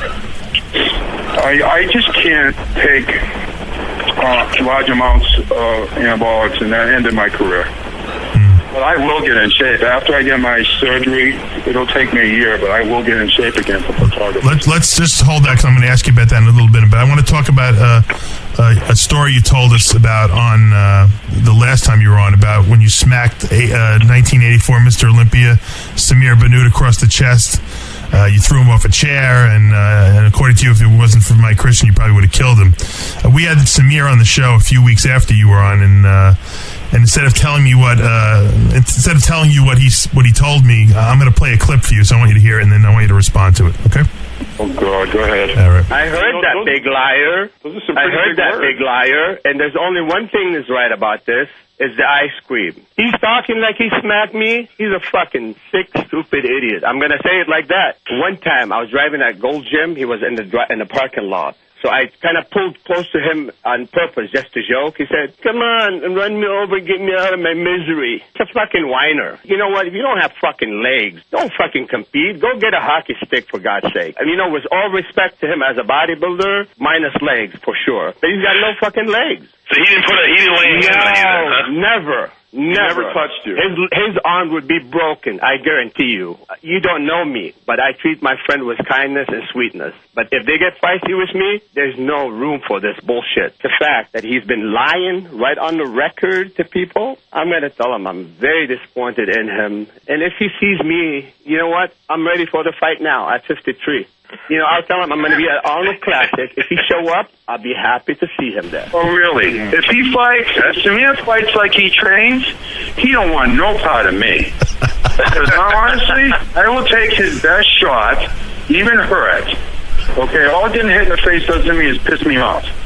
Okay, I would take him physically and put him through a wall. I will grab him and run with him until I hit something solid. And there's no way he's going to handle some of my character. I'm sorry, Samir, I got nothing but love for him, but there's no way he's going to kick my ass. I'm sorry. Why do you think he would lie about that? I mean, if there was so many witnesses. I don't know, but ask my friends. I was very good friends with Lee Labrada, and does he deny that he used to smack Lee Labrada's sister around? Yeah, he denied that too. He denied that well, you know what? Then he's a piece of shit. Okay? So there were two. And I don't want to hurt Lee Labrada, because Lee Labrada's a great man. But when I heard this stuff, I had a hard on for him. I don't like men that hit women. That's cowardly, and I don't want to get into his personal life, but this is what made me not like him. There were basically two incidents. One was like a forearm smash on stage, and then there was the altercation in the athletes meeting, right? Yeah, and then there was the other altercation at the actual banquet where he grabbed my hand when I was eating ice cream, like telling me to hold my peak. I was beating him. It was 88. I played 6, and I played top 5 in all my shows except the last one. I was so burnt out, I didn't care. And I went out of the top 5 for the very last show. So it was 3 different things. It was the thing on stage, the athletes meeting, and at the banquet. 3 different altercations. Yes, and Ron Love will tell you that he was sitting in between me and him when we were doing the open seminar. And somebody asked, "Hey, what happened in England?" which was 2 weeks prior. And he basically Samir started mouthing off. And again, I pushed him, and his chair fell backwards. Off the lip of the back of the stage, And Ron Love will tell you the truth. I don't lie. And you know what? I would not even lose sleep over this. Samir wants to kick my ass. Come and get it. But in my life, I got too much wisdom now. I won't even deal with it. He don't want to tell the truth. That's fine. And there's nothing wrong with him, protecting his ego. But listen, let's face it. Everybody knows that Samir is definitely off the wall. I mean, come on. Was he crazier than you? Yeah, he needed to be medicated bad. He really did. But, he would never admit to. He's got the just that ego that doesn't take advice. I take advice from people. If there's something wrong with me, I take advice and I listen. But he's not open. I think the guy's, I guess, kind of spiritually bankrupt, you know what I mean? Because I'm not proud of these things I've done. You know, it's not, those are not the peaks of my career. These are just, you know, things that happened. I mean, come on. Everybody in England watched this happen. How did I lie? I mean, shit, if you put it out there, I guarantee you people say, you know, this happened. But you know what? This is a match that I don't care about. So then there's other IFBB pros other than Mike Christian that saw it happen. Barry DeMay. We got Does anybody know what happened to Barry? Supposedly he's around again. I saw he was popped up on one of the message boards, on bodybuilding message boards. He did? Yeah. Awesome. I love that. Personal training. He's training people. What, he's personally training people from Amsterdam, or he's back in California? From Amsterdam, I think. Oh, I thought he opened a health food store in Amsterdam, right? Or Rotterdam. I'm sorry, he's from Rotterdam. Right. Barry's the greatest guy. Him and Leo Labrado were my best friends when I was competing. Did you train with them? Yeah, of course we did. Let's segue to something else right now, a more positive note. I know you said there was an incident with Jimmy the Bull, Iron Bull Pelletier, had put some fear into the hearts of a troublemaker at a gym you once owned. We never really got the full story. Jimmy saved me from getting probably robbed. I invested into a Gold's Gym with two other guys, and they turned into Mike Quinn's Gold's Gym. It was in Palm Beach, and you know, we had a grand opening party and took all the guys out. And Jimmy had to ride back from Fort Lauderdale to Palm Beach with my partner Charlie. And Charlie just started talking shit about me. You know, just like, I don't know, whatever. You know, he could get all the girls I get, and I wasn't even into women. I mean, I always had one girl at a time. I was never a womanizer, you know.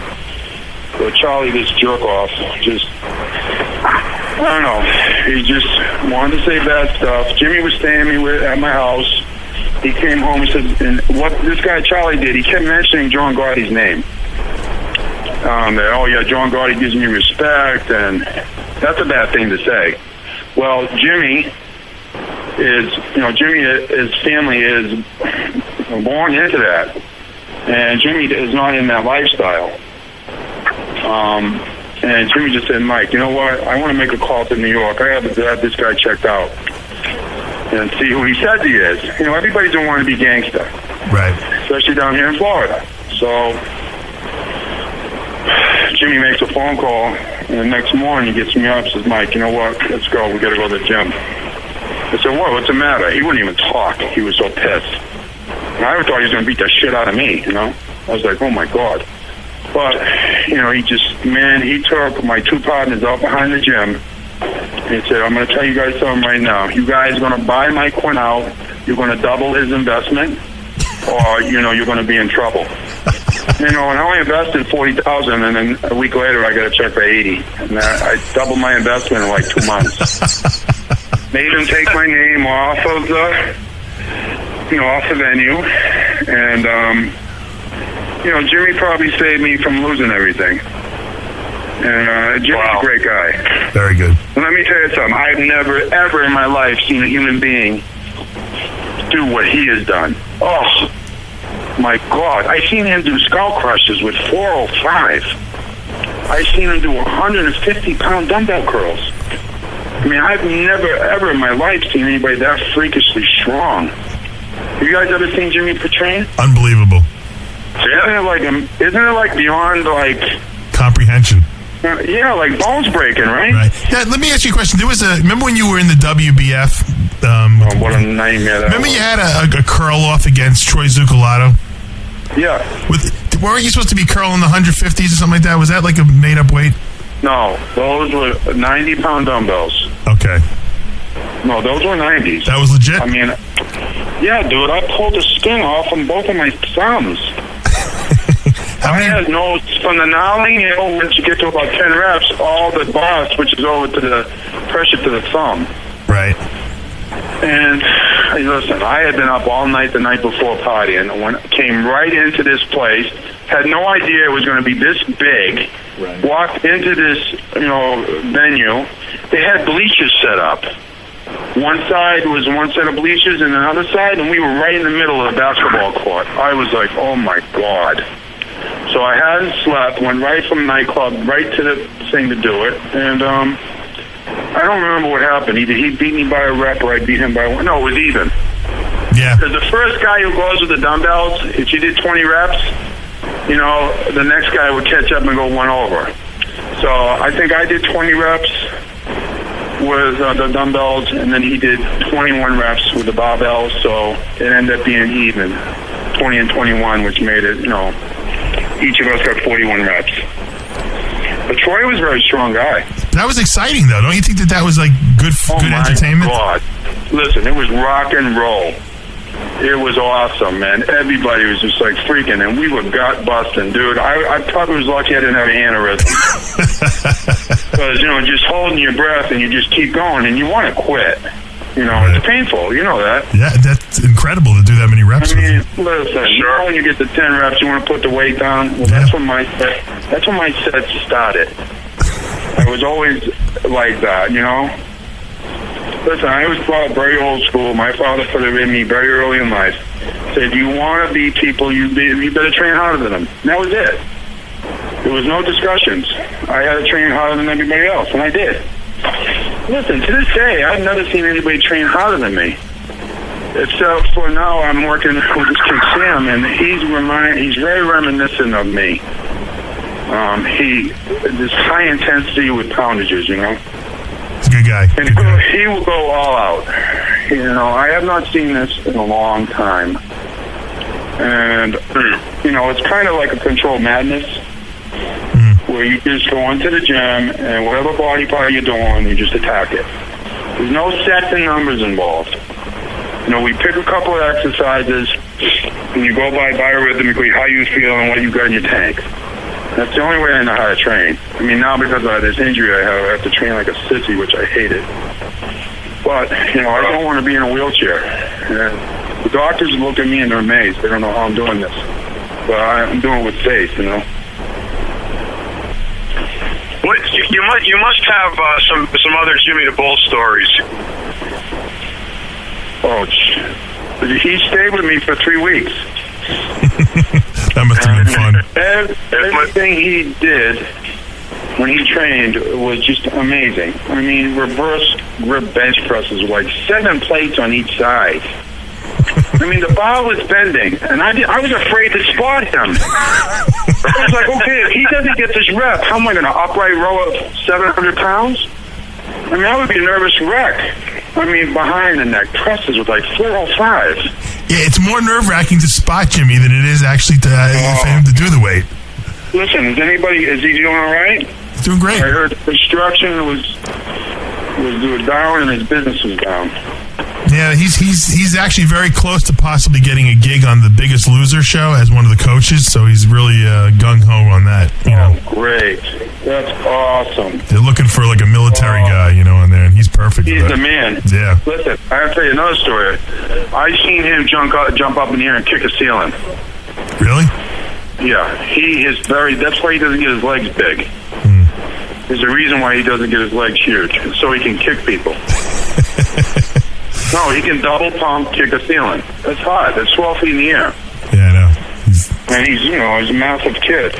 He's getting a royalty for my book. He's a great guy. He told me. He's an easygoing guy. He's not a troublemaker either. No. But he'll break your windpipe. He'll grab you by your throat, and your windpipe is twisted and broke. That's the kind of grip he has. But Jimmy's a sweetheart. Yeah. He told me that you called him up and offered him to have a percentage of the book. Yeah, I got to. I take care of the people in my past that help me. I don't forget people ever. I still have the same friends. My family is very involved in my life. It's another thing I don't understand about bodybuilding. They don't talk about their families. Like, none of these bodybuilders are very involved with their families. I mean, my whole family are trainers. My sister is certified training people 65 and older. And my father is, still a trainer. My dad's an animal. I mean, he'd kill you. Really? Your father? Oh, my God, dude. Doing legs? My father used to I would get sick, run outside and throw up. He'd come out, get back in, we're not done. Oh, man, he was brutal. But he instilled in me at a very early age. And I can remember when I was 25, I was, trying to turn pro. And I was still very healthy and strong. And I told my father, I said, listen, if I don't win the USA, we're going to change my training. We're going to start doing wind sprints and some agility stuff. And I was just going to be able to walk on to the NFL. Because I definitely could have been an NFL football player. I was a very good tackler. And I ran a 4.5 40, Wow. Now, Mike, you had mentioned last year that you wanted to compete again. If you get this back fixed, is that still on the plate for you? Yeah, this is another thing I can't stand about our current state of bodybuilding. Listen, every single pro bodybuilder that's an IFB pro that turns professional should have a 6-figure contract. I mean, why is it still the state of the norm is that we're still prostituted? I mean, come on, only the top 5 guys get contracts. What about all the rest of the guys? No wonder, I didn't have the morality to do that private posing shit. But, I could have been a multi-millionaire by doing that crap. Oh, it's gay stuff? Yeah, man. They contacted me from 84 till the last time I got contacted was 2000. And this is the scary story. In the year 2000, I was still married. And my wife used to think I was crazy about this. I tell her stories. This doctor, his family was Shell Oil. Okay, he called me and said, Mike, I was just turning 40. So I heard you may be looking for a sponsor and need some help to get back into competing. And I said, yeah, great. He goes, listen, I got 10 of your competitors on contract. I said, who are they? So I can call them the price friends. I said, who are they? Can I call them? He said, no, if you sign a contract first, I'll tell you who they are. So that to me, I was like, wow, that's a little bizarre. I mean, everybody's open about, contracts they're getting with supplement companies and so on and so forth. So all of a sudden, I'm talking to him, and he said, well, how often will I have access? And I'm thinking, I looked at my wife, and I'm like, oh, no, this is not happening again. I said, excuse me, what did you say? He goes, how often will I have access? I said, no fucking way. Excuse my language, but you gotta be kidding me. I said, guy, you obviously did not do your homework about me. I told him, I said, the day I take my clothes off naked and pose in front of gay men is the day I start working at a Burger King. Okay, I'm sorry, I'm a professional athlete. Nobody's going to ask. Listen, I got offered by Playgirl when I was just turned pro in '88. And they offered me, $20,000 to be a Playboy Playmate or whatever. Playgirl. Who knows what it is? Yeah. Playgirl. And then, that was big money, but there was no way I was getting naked. Right. And going public with that, because my mother was just shit. My parents are Catholic, and they would just, there would be, I don't care how much money you offer me, I'm not getting naked in front of people. Okay, I am a professional athlete, and professional athletes do not sell themselves for prostitution. Amen. And I think that has very much hurt our industry. It's another thing. Why would anybody hate what I have to say? I'm for the bodybuilder. Right. I think every IFBB pro should have a $100,000 contract. Okay, that makes us a sport.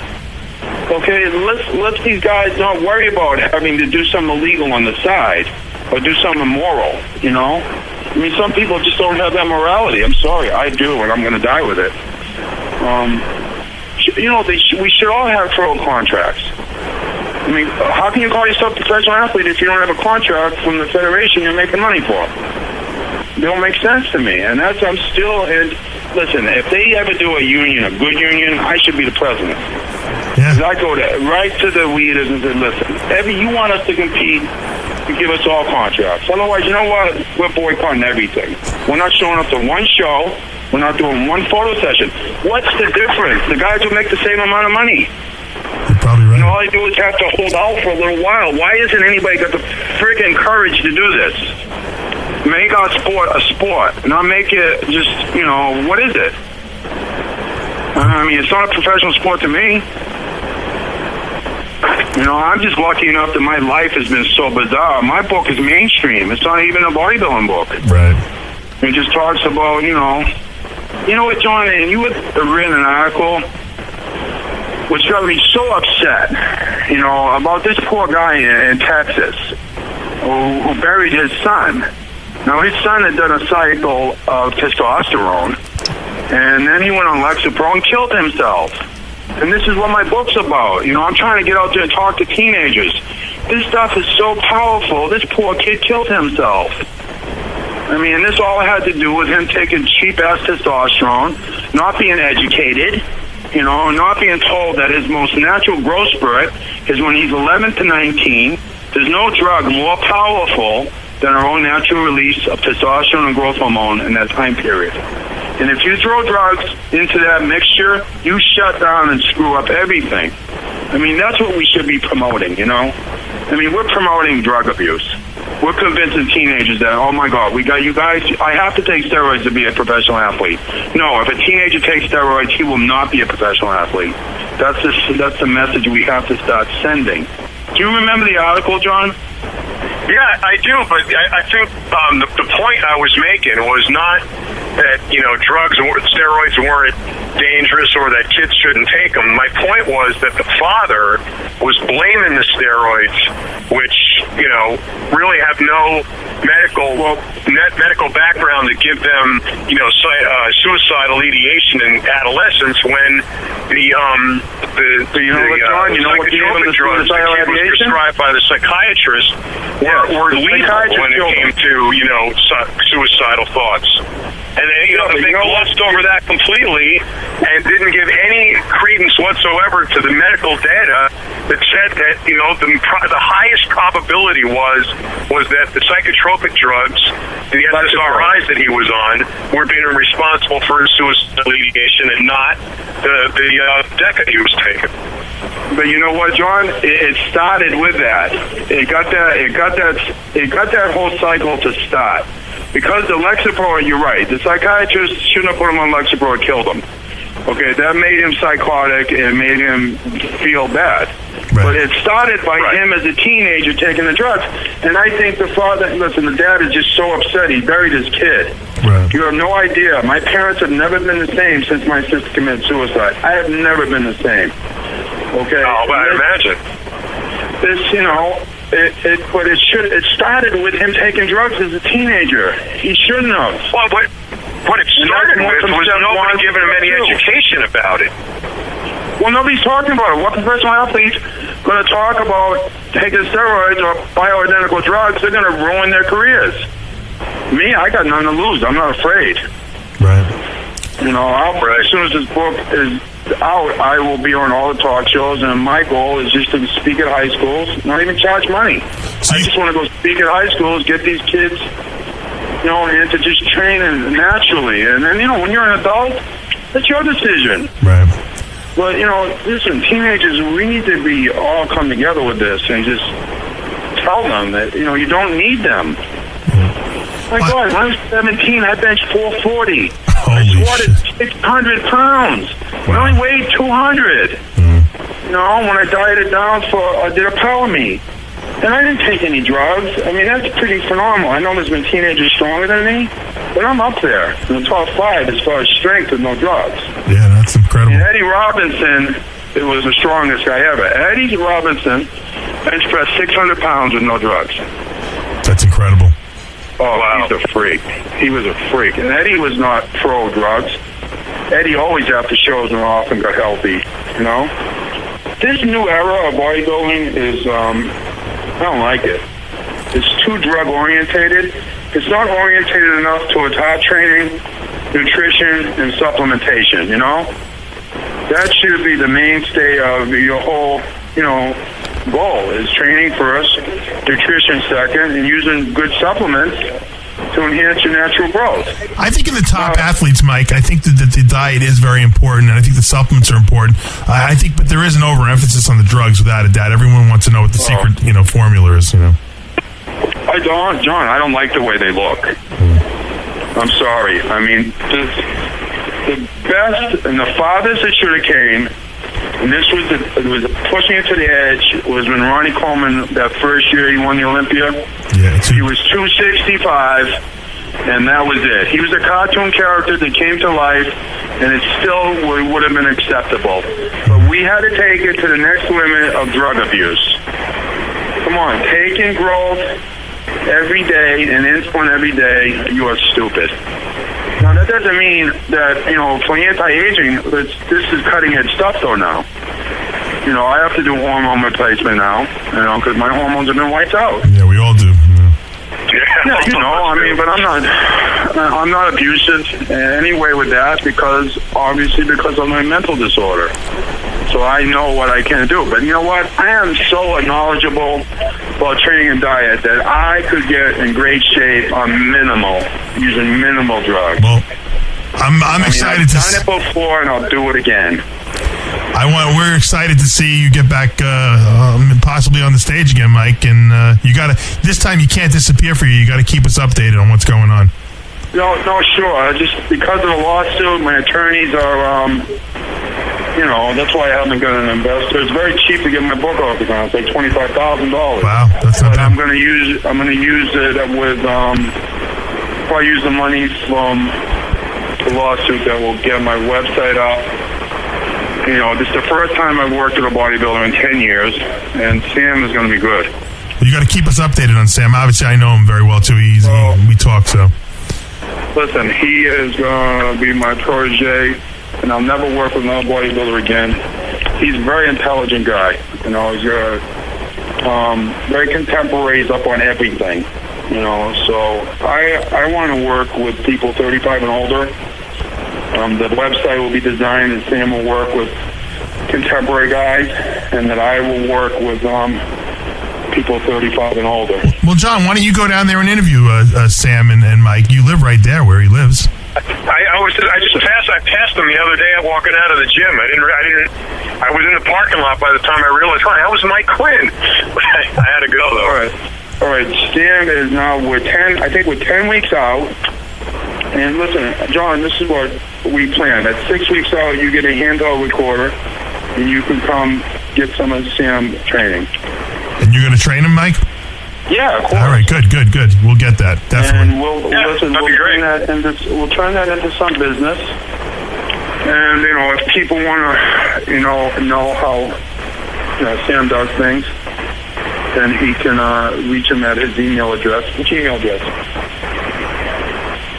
All right, SGEARHAR25 at yahoo.com. Did you guys hear that? Yes, we did.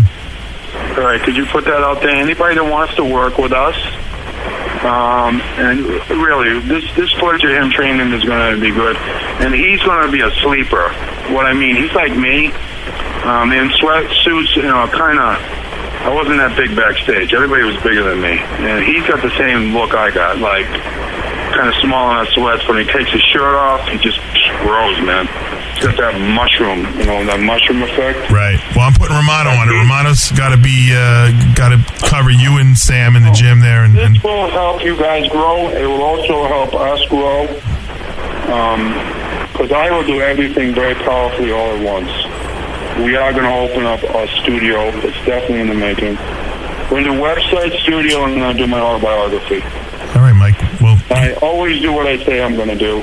But I want you guys to start taping Sam. And it'd be great old school footage. Awesome. And cool. We'll write stories around him training. All right. John's the man.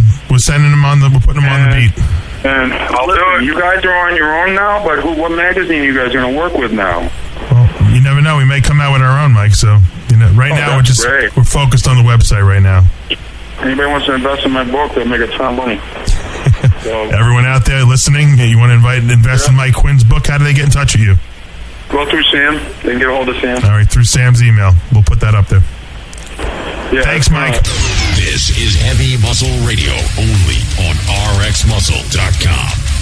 ALR Industries. ALR Industries products are backed by 3 decades of experience in the science and lifelong dedication to bodybuilding from its founder, author L. Ray. In 2001, ALR Industries was created to give the hardcore bodybuilder the edge you need to build the perfect beast. Hyperdrive 3.0 is a synergistic blend of fat-burning herbs which yields the most potent legally available formula on the market today. Hyperdrive 3.0 will burn fat, control your appetite, improve your mood and focus, and give you an energy boost you've never experienced. Restore blocks estrogen, enhances libido, and optimizes free testosterone. You'll be stronger, recover faster, and build muscle like never before. Then fuel your workouts with the great tasting and energy enhancing Hyper Shot. Hyper Shot will boost your athletic performance to new levels, allowing you to train harder, improve your endurance, and get the most out of your time in the gym. Whining is not an option for those who refuse to accept mediocrity. Visit ALRindustries.com today.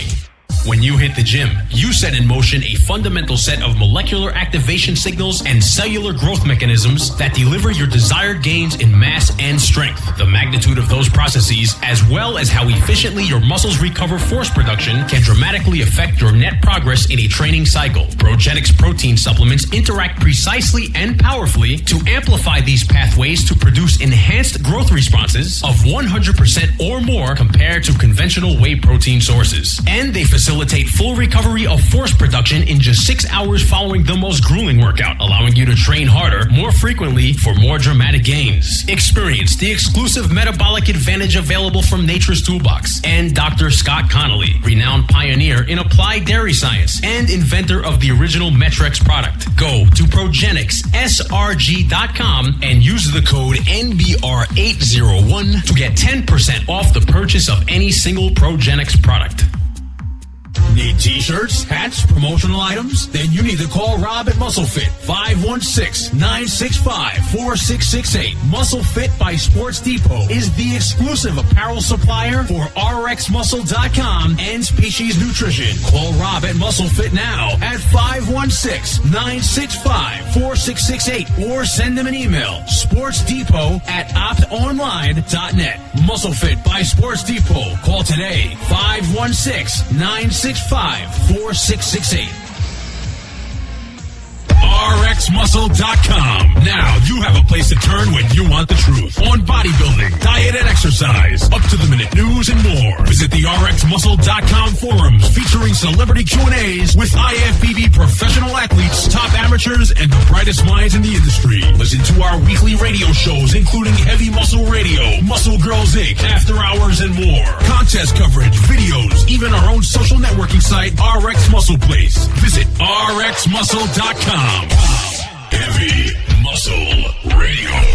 Hey, this is Chuck Zito, and you're listening to Heavy Muscle Radio with Dave Palumbo and John Romano. This hour of Heavy Muscle Radio is brought to you by Progenics. Visit ProgenicsSRG.com. All right, our next guest won the 1988 USA Championships, but he's probably best known for his intensity and insanity training.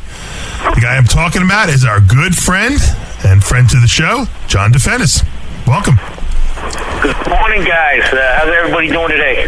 Good. You afternoon. Get your training done? Yeah, got my workout into my 40-set bicep workout. Everything went well. Starting to look like my biceps again. Now you told me you've been calling me a few times over the last few weeks, and all amped up, telling me you're training like a madman again. What's motivating you to train like that at 50 years old? Probably all the people that I give my heart and soul to that screw me over. It motivates me to achieve new goals and keep moving and going forward, because we live in an apathetic world where people don't want to step up. They want to be you. They want it's all about entitlement. The more you give to people, so many people in 2009 are, hey, thanks for giving it to me. What else do you got? What else do you got? Until they get everything they can from you, then they want to be you and take what you have and just copy it and use it somewhere else. And so unfortunately, you know how that works, Dave. They have to have the work ethic, the drive, and the intensity to make that happen. And the people that steal like that don't have that. You see, John, Dave thinks 50-year-old men are old. That's the problem. I don't think that was. You're always busting my balls. So, John's got to take it, too. I mean, when you get near 50, Dave thinks we're old. I think I'm old at 41. What's this near 50? I'll be 51 in 2 weeks from today. I'll be 51. I'm psyched, man. I'm right now today I was 274.4. Wow. And I figure I should be close to 280 and hard when I hit 51 in 14 days. So that's insane. Yeah. Now that's awesome. We just had Mike Quinn on the show. Talk about people take advantage. You told us a real funny story before we started, about Mike Quinn. Did he come stay with you for a couple days or something? Yeah, Mike. It was years ago, back in the '80s, and Mike wanted to move to Florida and live the Florida lifestyle, I guess. And because we had a common friend with Bob Gruskin, who had worked with both of us when we were younger. Actually, Bob worked with me most of my life, and along with Steve. But he also helped Mike Quinn, and because we had that common friend, I invited Mike to stay with me, and until he got on his feet, and he moved into a 2-bedroom apartment. He moved in, and I got him a job at the gym, and he was working training people, and I'd hurt myself, and I was in the hospital for a couple days. And while I was in the hospital, he was so happy I was so generous with him. He decided he wanted to take my girlfriend and my job, and so when I got out of the hospital, I granted him permission to leave. What do you mean he stole your girl? Tried to steal your girlfriend? Well, he asked my girlfriend out, and he was trying to take her out while I was in the hospital. So, and if you listen to Teresa, you remember that. The current girlfriend? The current wife? Oh, no, girlfriend. I don't have a girlfriend. I'm married, remember? Oh, that's right. Yeah, I plan to stay married, so you married his girlfriend? No, but it's like what I was saying is, here we are. It's 2009. And I keep referring back to old school. Old school is the way I grew up, the way you grew up. There was no entitlement. There was, get out, get the hell out of the house and get off your ass and make it happen. And and that was not only true with our training and bodybuilding and commitment to diet, but was true about our work ethic and having to make a living. Nobody said to me, hey, if you don't work really hard, you don't make enough money, I'm going to foot the bill. I never had that, and I see a lot of kids today. They live in this world of instant gratification. Text messages. All day long, no matter where they are. They could be in a wedding, at a funeral. They text messaging people in the middle of a movie. I mean, it's that instant. I could send a text message right now, and everyone's got a cell phone. We didn't even know what a cell phone was. I was thinking back to when I was training with Mahalik, and if I was late for a workout, I had fear in me that Mahalik would tear me up when I got to the gym. So, I had to stop at a payphone, put a quarter in, and say, Steve, I'm sorry, I'm late. He would say, get your ass here now. I'm going to kill you. But I would stop at a payphone and make that call. And it cost me 25 cents, and you have to drive, pull to the side of the road. And, now if these guys had to do that, they wouldn't even know what to do. You actually pull off the road and put a quarter in a machine and make a call. I can't just pick up my phone and call while I'm on the road. So it's text messages, it's cell phones, it's this age of instant gratification where people don't want to work hard. They want what you have. Everybody wants to be you. They want to be the successful guy, but they're not willing to work for it. They want to take it from you or figure out a way where they don't have to work hard. You just have it handed to them. John, what are you doing these days? You working? Am I working? Nah, I'm sipping pina coladas by the pool. Yeah, I get up at 5. My day starts at 5 in the morning. I get up. I have something for breakfast. Usually egg whites and some oatmeal, and then I'll work from 5 to 7. At 7:30, I will train until about 9:30, and then I pretty much work the rest of the day. Usually it's about 10, 11 at night. I don't, my life is my work. It's, I have, we're doing phenomenal. We have 2 clubs here in South Carolina, Coops Health and Fitness with our training, which is Ultra Fit Training. We're doing about $70,000 per month per club because of the results that we're producing for the clients and the members. So, it's going well, but, I have my hand in every single bit of what every trainer is doing with their clients, and I have constant contact with the clients myself through emails and phone calls. So, I'm kind of like a hands-on guy with all the trainers, making sure that everyone's implementing everything, the way I would do it. Right. Do you still have that crazy home gym? The home gym? Yeah, you still have that? Oh yeah. That's I like I said, I start my work in the morning. I go out into the gym. My gym's it's a beautiful gym. It's about $100,000 gym. It has everything that you would have in a commercial gym. All your circuit pieces, free motion machines, dumbbells from 5s to 120s. Sorry, Dave, it's not enough for you, but 5s to 120s. It's plenty nowadays, believe me. And I have set barbells from 10s to 120s, and every machine you can imagine, free motion and Smith machine, leg press. I got everything. I'm waiting for you to come down to train with me. You still train? He still trains for 2.5 hours a day, John.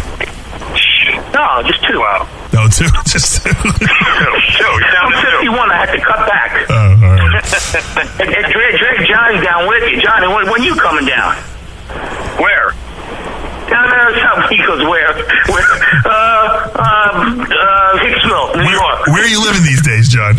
I'm in Greer, South Carolina. Down here, all the people in Greer. They're in Greer. How close is that to Charleston? A couple hours, about 2 hours. I'll be out there in May in Charleston for the Junior USA. I'll come visit. Come up, come up and visit. I want to film you training. Yeah, we should shoot an asylum video in his gym, in his home. I don't know if we're gonna have time. I don't know if we're gonna have time to get down there, but maybe you can come up to us and we can go to the gym with you and video you. Oh, come on. You guys come down for a couple of days. I'll put you up. You'll have a blast. We're like you. We're like you. We don't have any free time. We work all day long. That work thing, that always gets in the way, huh? It's fun. I said we go a day earlier and take them up on it. It's fun work. That's right. You guys should come out. Take a day, come out and see beautiful South Carolina. I'll show you around. We have a good workout together. Well, I'll be down there on Thursday. Maybe we can drive down there and catch him. Yeah, come on, man. I'll talk to you. I'll meet you there. I'll talk to you. You should just drive up from Florida, John. You're on your way anyway. Drive up where? Drive up to New York? Drive up to... No, he's in Fort Lauderdale right now. Oh, John, you mean? Yeah, John. Oh, John's in Fort Lauderdale. What are you still in that pit of Florida down there? Yeah. Oh, I'm moving back to New York. I'm moving this summer. Yeah, we're getting him up here. I would run from Florida. Yeah, he's out of there. I can't...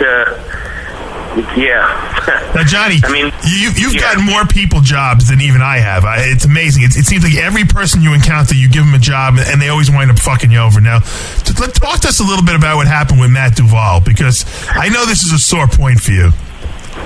Matt, I felt that Matt may be a good addition because, he trained for so many years and, he had the goal of winning the Nationals and, he competed and he placed and then he competed and he placed and then he competed and he placed and then he trained some more and he competed and he placed and 12 years later they gave him the honorary. I think it was an honorary, wasn't it? He won his pro card. Honorary pro card? Well, I don't want to take anything away from him. He won his pro card, right, and went on to work for me. And then I gave him that opportunity, and then I felt that maybe he just it didn't seem like he was really happy managing a club.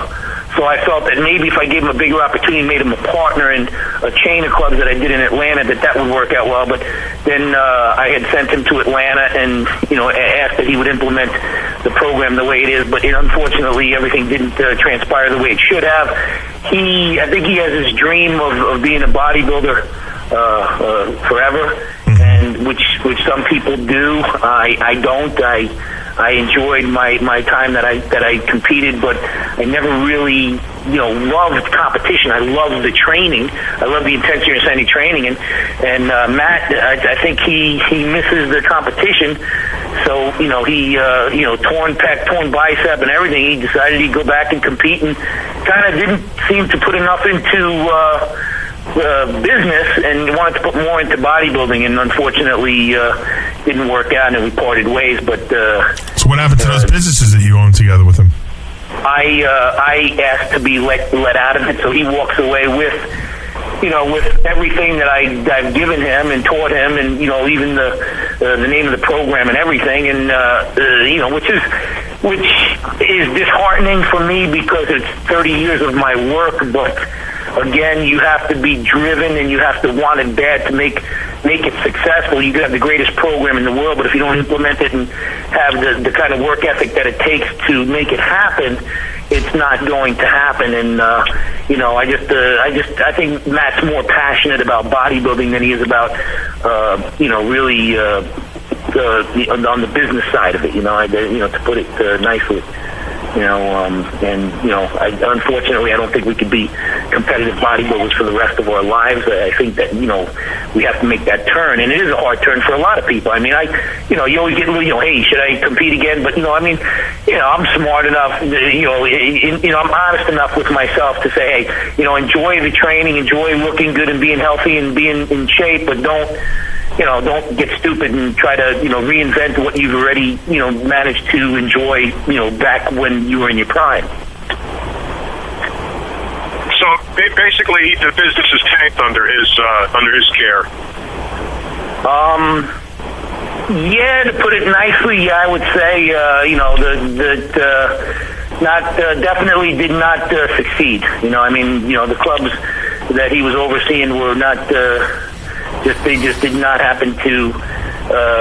They didn't have the success that we have with the program, because the program has to be driven. It has to be nonstop and driven, and it takes a tremendous amount of work, and it's not that Matt. I don't know if he would be capable of it, but I don't think he had the passion to really make it happen. Don't these bodybuilders realize, John, that you really don't make a living from bodybuilding? I mean, in the sense of competing, that is.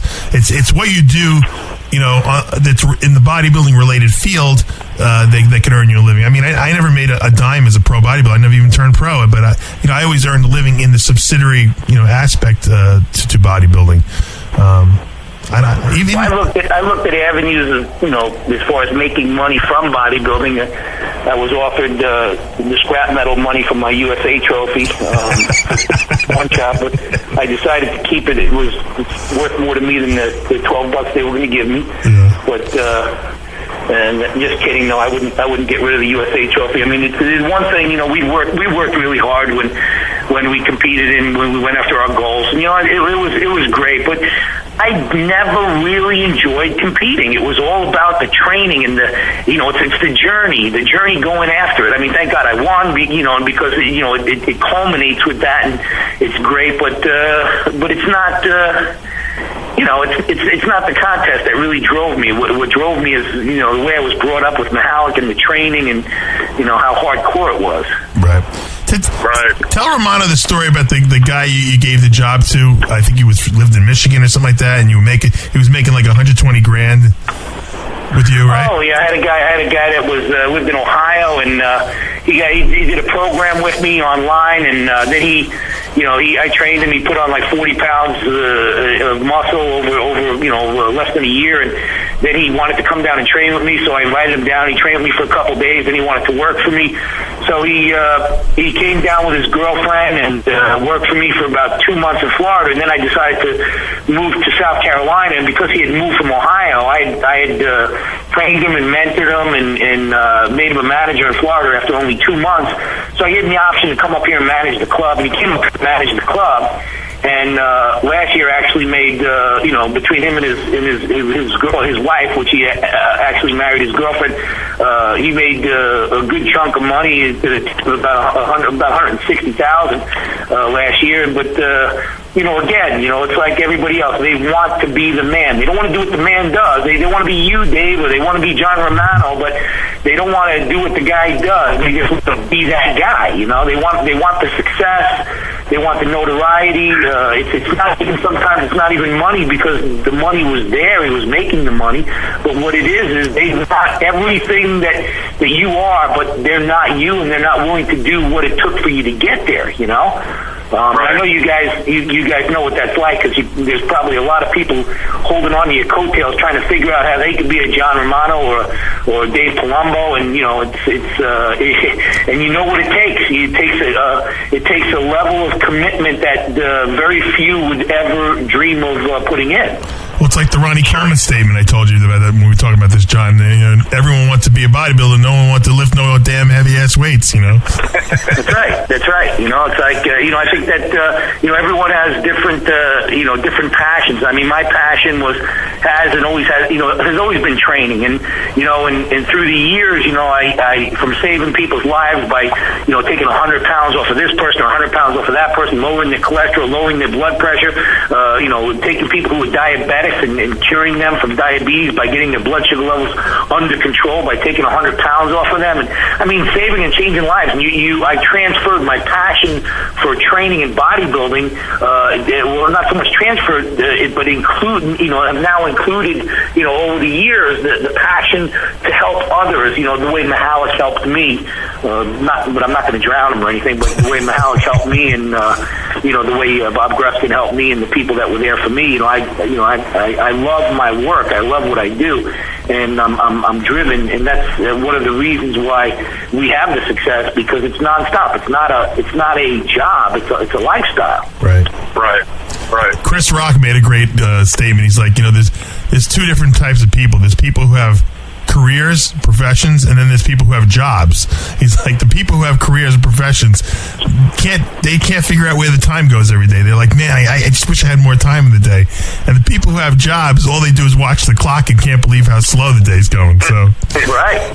Yes, no, it's absolutely right. I absolutely love our work and what we do, and because I think about how excited people are when they finally realize that they're going to get the result. It's like I was when I was, I'd lost my first 9 contests as a teenager. I got blown away. I wouldn't even say blown away. I say humiliated. Totally humiliated. Right. That's why I laugh. I judged back when Matt was here, Matt and my wife and I judged the Miss Greenville pageant, which was a big pageant here, with a couple hundred girls, and they said, the judging was going to be, on a 1 to 20, on a 1 to 20 scale, each round on a 1 to 20 scale, but don't give them below a 12. So I raised my hand. I said, well, I don't understand. Wouldn't that be a 12 to 20? And they said, well, no, it's a 1 to 20, but don't go below a 12. I said, well, what's the reasoning for that? So we don't want to hurt their feelings.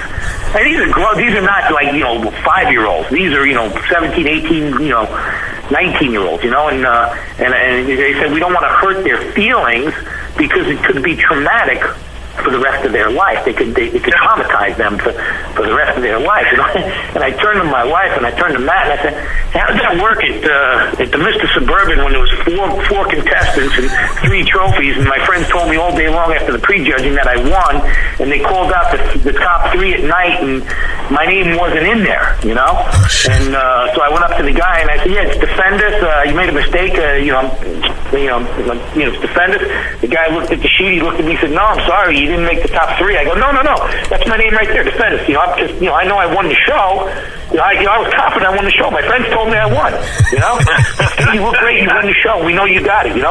So there was no. I'm thinking there's no way I took 4 out of 4 people. Well, it was my first contest. You know what? I took dead last. They gave out 3 trophies. Does it get any worse than that? I'm the ass that didn't come home with a trophy. And it was humiliating. And I said, how'd that work? Nobody thought about me and said, well, you know what? We have an extra trophy left over from the tall class, because it was height classes then. We have an extra trophy left over from the tall class. Let's just give it to them because we want them to walk away feeling good. Or when I guest posed, at the Mr. Apollo in New York, and they asked me as the guest poser fell through the last minute, and this is after I won the Metropolitans and everything, and so they called me up in the morning and they said, we want you to guest pose tonight, and I was like, wow, I'm honored. They asked me to guest pose the Apollo, so I said to Mihalik, what do you think? He goes, yeah, you should do it. I said, okay, great. So we go to the Apollo that night, and I put on my trunks, and I had a white line I couldn't even fill in with the tanning stuff, because my tan was shorts, and I go up there and I pose, and I thought I was in decent shape, and so I pose, and everyone just sat there, like, stunned, you know? Because, you know, you think you're in good shape, but then you forget that you're standing on a stage that's full of people that are shredded, you know? Right.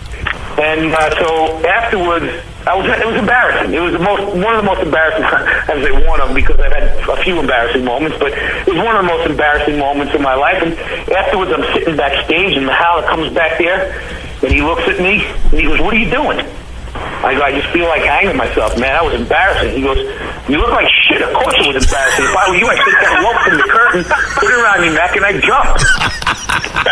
He goes, "You look like shit." He goes, "Not only do you embarrass yourself, you embarrass me. Why would you go up there looking like a piece of crap?" You know? You know, or after the Teenage America, when my brother flew up from, it was funny, my brother flew up from New York to Boston. I went there with my girlfriend and my mother and my father, and, you know, and I thought I was going to win, you know. Teenage Mr. America, Boston, you know, it was awesome, you know. I'm more excited. The whole night before I was in a hotel room, you know. So I'm thinking, you know, I'm going to win the show. And I got this powder blue bag, you know, whatever, you know, warm-up suit, you know, that, you know, I bought it at Walmart or whatever. And I'm standing backstage, and I take off my jacket, and I start pumping up, and this thing walks by me that was 6'1", 220, and I don't know if you ever heard of him, James Yusenchik. Nah, not sure. James Yusenchik was without a doubt one of the greatest Teenage Mr. Americas of all time. He trained with Mike Mentzer back in, this was in, I think, 77. Oh, wow. And he weighed 220. He was 6'1", 220. He looked like Arnold. Unbelievable physique. And he walked by me. I looked in the mirror and I laughed. I said, "Wow, look at that guy. He must be in the open. He's awesome." You know? He was 19 years old. You know, it wasn't even a contest. They just kind of just said, "Okay, you can step over there." You know, one of those, you know? Yeah. And I didn't place. And, you know, afterwards, I'm walking out the back of the auditorium. My brother comes up to me, puts his arm around me. My brother was two-time All-American National Wrestling Champion, great athlete, great champion. And he puts his arm around me and he goes, "I got to tell you, you embarrassed the shit out of me." He says, "I flew here with my friend to see you up there looking like a fool." He goes, "Don't ever make me come to your contest again." You know what I mean? You know, I've had some, you know, these were critical moments in my life that made me have the desire to overcome and become a champion, you know? And, you know, and now we don't have that. We don't have that anymore. We don't keep score in the basketball games. They got leagues where they don't keep score because they don't want anybody's feelings to get hurt. I'm finding all this stuff out. Dodgeball. Do you see the special on dodgeball? They don't want to play dodgeball no more because if a kid gets hit, his feelings are going to get hurt. Or everyone's got to get a trophy in the baseball league because if they don't get a trophy, it's going to hurt their feelings. You know. I was in a grocery store and they had a guy was in there with his wife and his two kids. His kid was 12 and his daughter was 14, and they're standing. They got soccer shirts on. So I'm online. This is only about 3 weeks ago. And I turned and I said, "You guys play soccer?" He said, "Yeah, we just had a game today. I had a game and my sister had a game." I said, "How'd you do?" They said, "Oh, I won. My team won 3-2. I said, "Great." I go, "How about you?" "Oh, we won 4-1. I said, "Wow, that's great. That's fantastic." And I looked at the parents and I could see how proud they were. And I could tell that they were the kind of people that winning meant something, you know? Right. So I turned to both the kids, and I might have been out of line when I did this, but I turned to both the kids and I said, "Don't believe what they say that winning isn't important. If winning wasn't important, they wouldn't keep score. Winning is important, and you did really good by winning. I'm proud of you guys. It's really great." I said, "If you lose, you know what? You handle it like a good sport. You shake hands, and then you go back home and you work twice as hard so you could come back and win. But always keep that victory in sight because that's really your main goal." And the parents smiled and they said, "Yeah, I agree with that." I go, "Yeah, I'm not a fan of this everyone gets a trophy stuff." My father always said, "You show me a good loser, and I'll show you a loser." Well, my father, Trump, your father, I came home from my baseball game, and I remember walking up 3 stairs, walking up to my kitchen when I came in the door, and I come walking up the stairs, and I'm laughing, you know, I was just laughing. My dad, "What's so funny?" I go, "We got killed like 6-1. My father smacked me across the face and said, "You think that's funny?" He said, "You think that's funny, son? You lost and you're laughing? You think that's funny?" No, not really. I guess not, huh? No wonder why you're so nuts now, John. No, I mean, I was brought up in every aspect. My father, my brother, my mother was she was one of the greatest salespeople in the world. She sold jewelry, big regional director for Sarah Coventry years ago. I mean, my whole family that was geared towards success. And then I went from that to Mahalik, and from Mahalik's that's like a whole different level. Mahalik just you either win or you die. Right. But it's all about what we have in our hearts, how bad we want to succeed, and no matter what we do. I mean, I choose things that I enjoy, but that but whatever I choose, I have to be good at. Now, I went out and played golf once. That was horrible. You know what? I hate golf. I don't want to play golf no more. I think I could play golf for 10 years straight, and I'd still be the only place I would win is on maybe the putt-putt course. Right. I did win a putt-putt game last week, though, and I have to say, you should have heard me talking about it. For the rest of the day, I was saying, Carl had me on the front nine, but we got that back nine, and I tell you, if it wasn't for those, those water holes, I said I would have been fine. But on the back nine, I beat him. I was able to pull through and win the game. People are like, wow, what course did you play on? I don't play right over here, Frankie's. Well, let's just go into a little bit about your training, because you are very passionate about that, John. You're bragging about how you're turning 51 this year. What kind of weights are you lifting these days? I mean, my joints are terrible. I love lifting, but I'm in a lot of pain. I mean, are you still lifting the weights you did when you were in your 20s? Dave, everything I do is pre-exhaust, a lot of cycles, a lot of supersets. I mean, I'll give you an example. I'll do, let's say chest. I'll start out with incline dumbbell press, incline dumbbell flies, because I pre-exhaust most of the time, and I'll use shaping exercises first. But I do incline dumbbell flies. I'll do 60s for 20, 70s for 15, 80s for 12, 90s for 12, and maybe I'll go as high as the 100s for 8. And then I'll go to cycle incline Smith press with incline cable flies and bench press to the neck. Now, I like bench press to the neck because it's real strict. It really hits my upper chest. So I'll do incline press, incline cable flies, bench press to the neck as a cycle. Then I'll cycle flat flies, pec deck, and cable flies. Cycle those 3, and then I may do a decline fly with a chin on chest dip, and then superset, and then superset dumbbell pullovers with barbell pullovers. That would be like a wow. The chest thing. That's a long workout. So I mean, it's quick pace, a lot of cycles, a lot of supersets. The only thing I really go heavy on is maybe 1 or 2 exercises, but nothing crazy. My strength is still good. I mean, shoulders. I'll do lateral raises. I'll go up to 60s for 12. I'll do the stack on the lateral raise machine. I love that. I mean, my shoulders are strong, so I'll do 20 sets on the lateral raise machine, 15 of them with the stack. I mean, I'll just do set after set. 20 sets. Huh? You do 20 sets? Well, I usually start shoulders off with usually minimum of 15 sets of laterals, but usually 25. Wow. I don't know how you do it. It's a combination of dumbbell, a dumbbell machine, and cable. I could probably get a good result doing 5, but you know what? If you pound the mold down so bad that you don't see him come up anymore, he's not coming up. See, you're training in your own home gym, because you try doing those tri-sets and cycles and supersets at the gym. By the time you come around to your second thing, somebody already took the pin out. You know what? And you're absolutely right, because that's the way it is. I mean, there was a time where you set up a cycle, people would be respectful, and the same thing the other way around. I mean, somebody would be doing something to just stay away from it, but now people just do whatever they want, and I mean, they walk in front of you while you're training, in front of the mirror, they do anything. So it's like, yeah, it's difficult. I mean, at home it's great. I mean, that's why I love having a home gym, because I train alone. What I'll do is I'll have a trainer come over, because they don't, I mean, even the trainers, they're good trainers, and I'm sending them all the workouts and everything, but it's when they really experience it that, that it really is, I mean, I've had 4 trainers this week ask me if they could get an intensity or insanity tattoo. I said, sure, no problem. After I take you through an intensity insanity workout, you know. So, you know, I got a couple people lined up next week to take them through a workout. And I said, yeah, well, if you get through the workout, you know, sure, you can go get a tattoo, no problem, you know, because you would have earned it.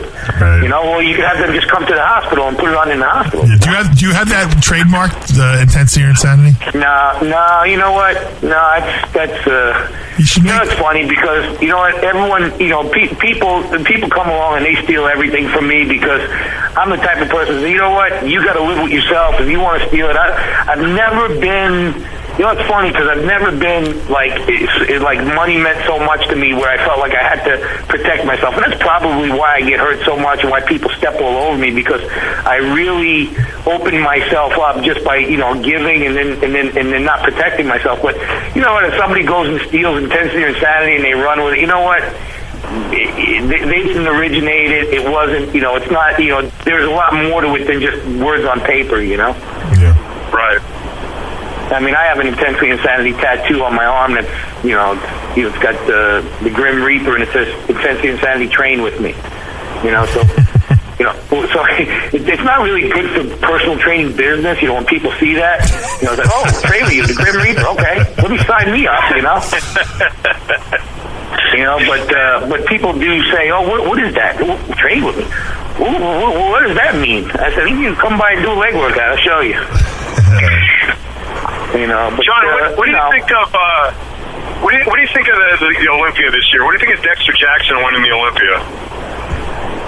You know, I mean, those guys are incredible. I mean, it's like, you know,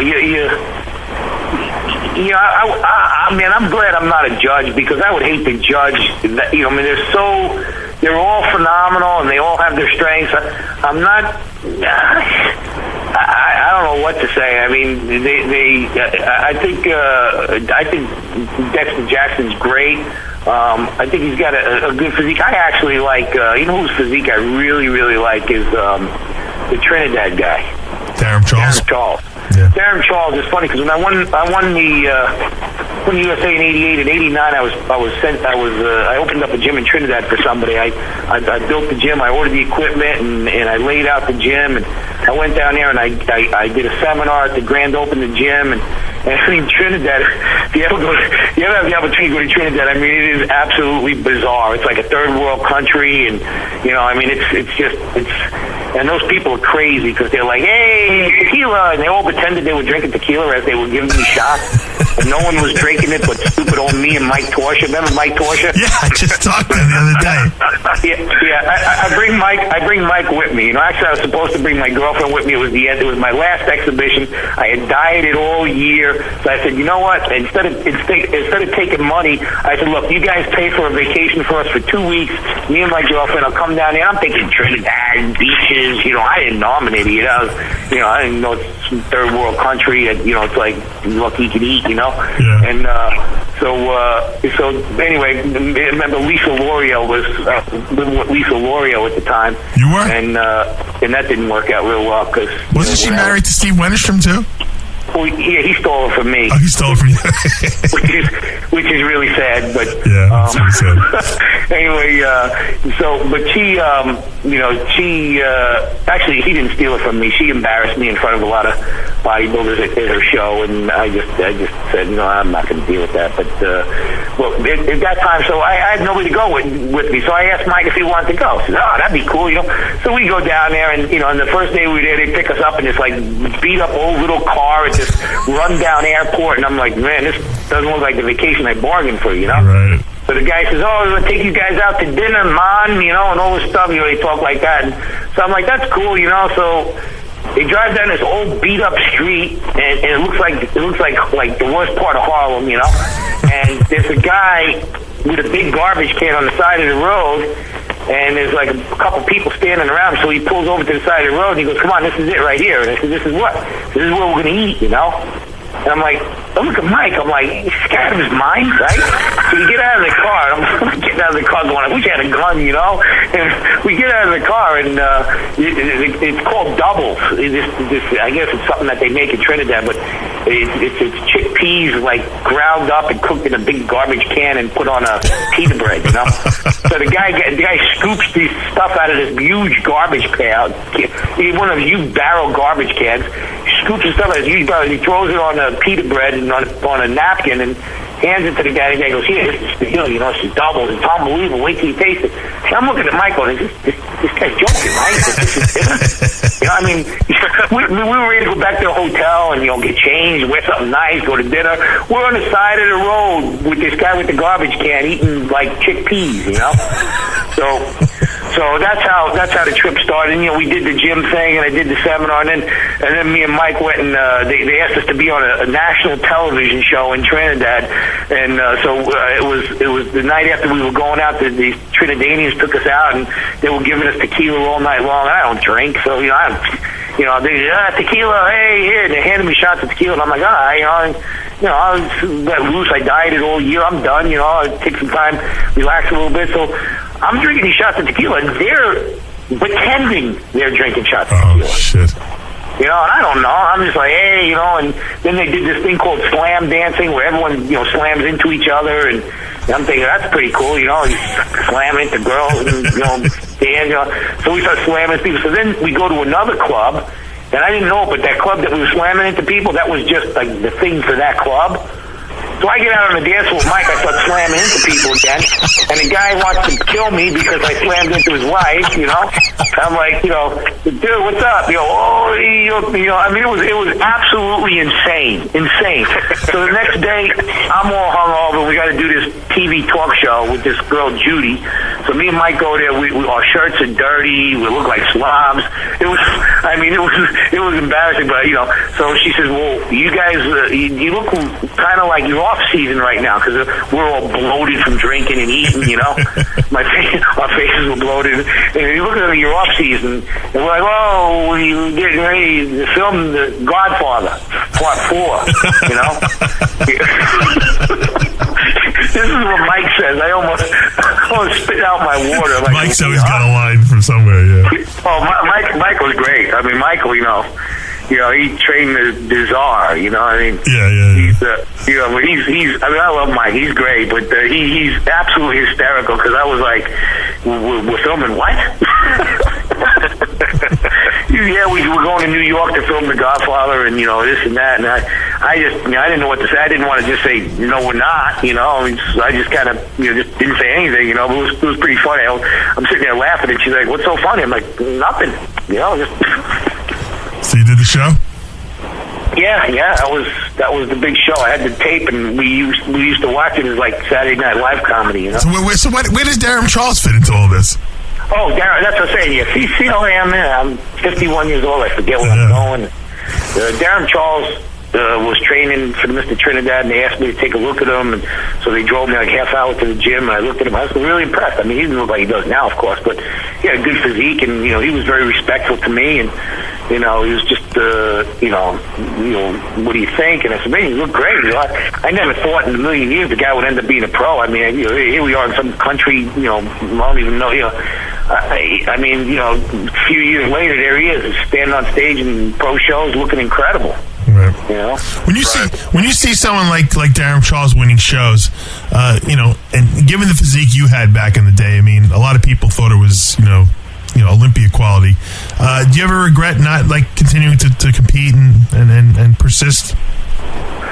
You know, it was time. It was time to move on to something that was really bigger than that. I mean, like I said, you know, bodybuilding is a great journey, but there's a lot of bodybuilders that's where the journey ended. You know, I mean, with you guys go on and you do great things, and you know, and some do, and some, you know, end up bouncing in bars at 55 years old. You know, I mean, you know, to me, it was, I had opportunity. I had a vision of helping a lot of people and doing something positive, and I had, you know, the opportunity to take over and manage some trainers and implement, you know, what I believe is a good program, and that's the direction I went, and it really, you know, and I got more and more passionate as we started to help more and more people, and I started to see success, and, you know, I was fortunate. You know, I grasped the opportunity, and everything worked out really well. So, you know, I don't regret not going any further. You know, I mean, you know, my problem is I guest posed 13 weeks in a row after I won the USA. In '89, I guest posed 13 weeks in a row leading up to the night of the champions, and I had so much pride that I was coming in at 4 or 5% in my exhibitions, and I was dieting myself down. I was killing myself. I was peaking for exhibitions as if they were shows, and people would say, "Man, I've never seen anybody guest pose in that kind of condition." It's amazing. I mean, I guest posed with Ron Love.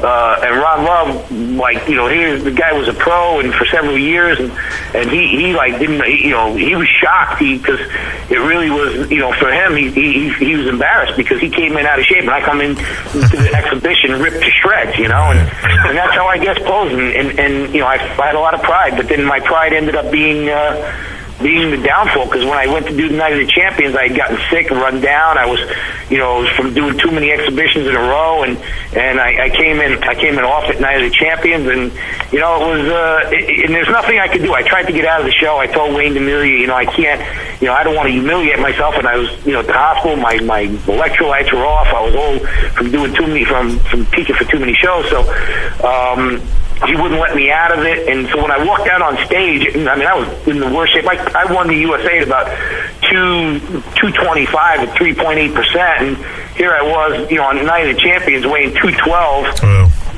looking without a cut on my body, and I knew it, but nothing in the world would have changed that because of the condition my body was in.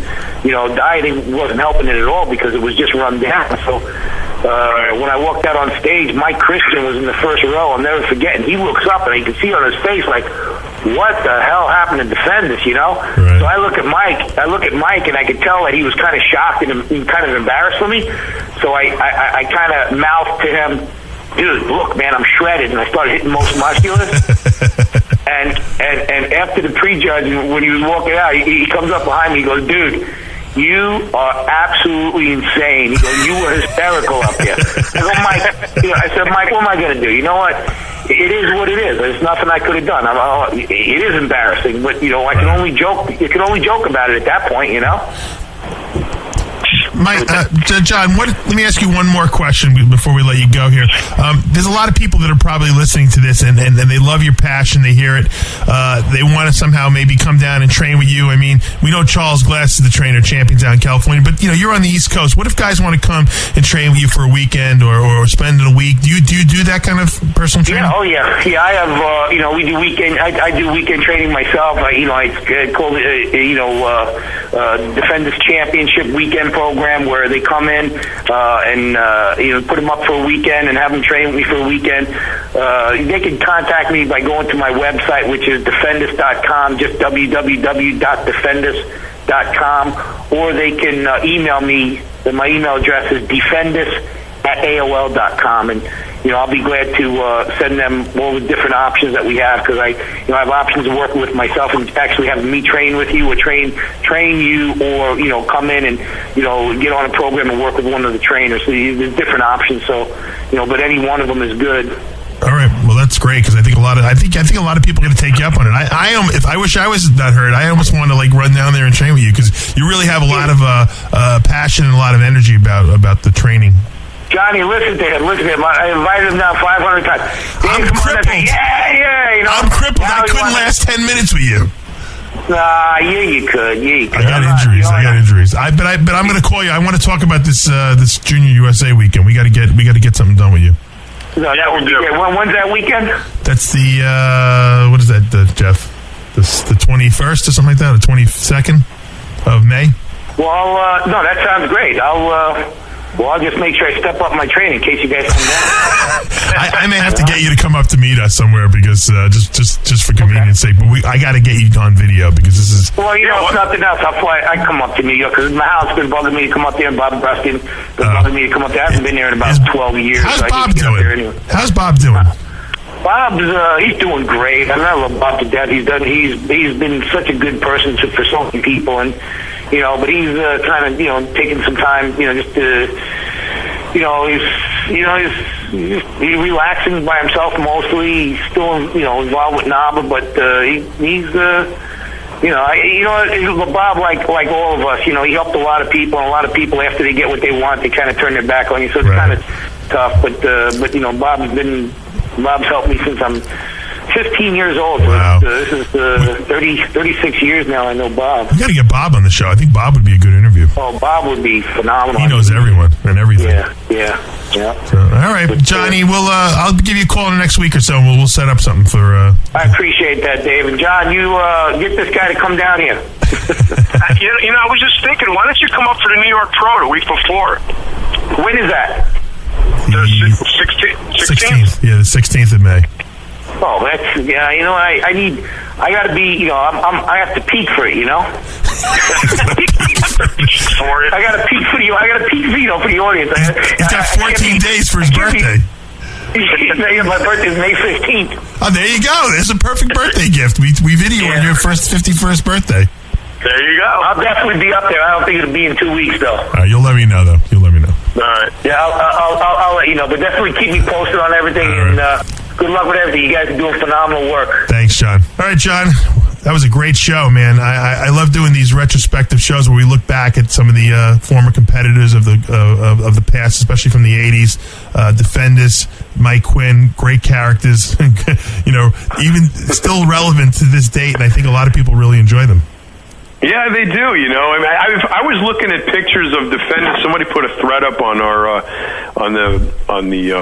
main board of John Defendis, and they were posting up pictures of him back in the day. I really forgot what a freak that guy was for his time. He had that tiny waist. He had that crazy vacuum pose, big legs. It's a shame he never competed, but to him, to his credit, it just wasn't important to him. He stated that he loved to train. He didn't really like the competing as much. And you know what? The guy is making a lot of money. He's had a couple setbacks along the way, but the guy is still making a good living. He obviously has passion for training, and that's translated into a lot of followers and clients of his. So I take my hat off to him, and I hope Mike Quinn comes out with this book, because it sounds like it's going to be a bestseller. I saw him in the gym this morning training with Sammy, and he still looks pretty freaking huge, man. Yeah. Well, you got to get in there with a video camera and video these guys. That's your next assignment. So I'll be happy to do it. All right, John. We got to go. We're running out of time here. I'd like to thank our guests, Mike Quinn and John Defendis, for stopping by. Till next week, remember, with Heavy Muscle Radio, the truth hurts. Heavy Muscle Radio is a presentation of RxMuscle.com. The truth in bodybuilding. Tune in next week at the same time for another round with Dave Palumbo and John Romano. Only on Heavy Muscle Radio.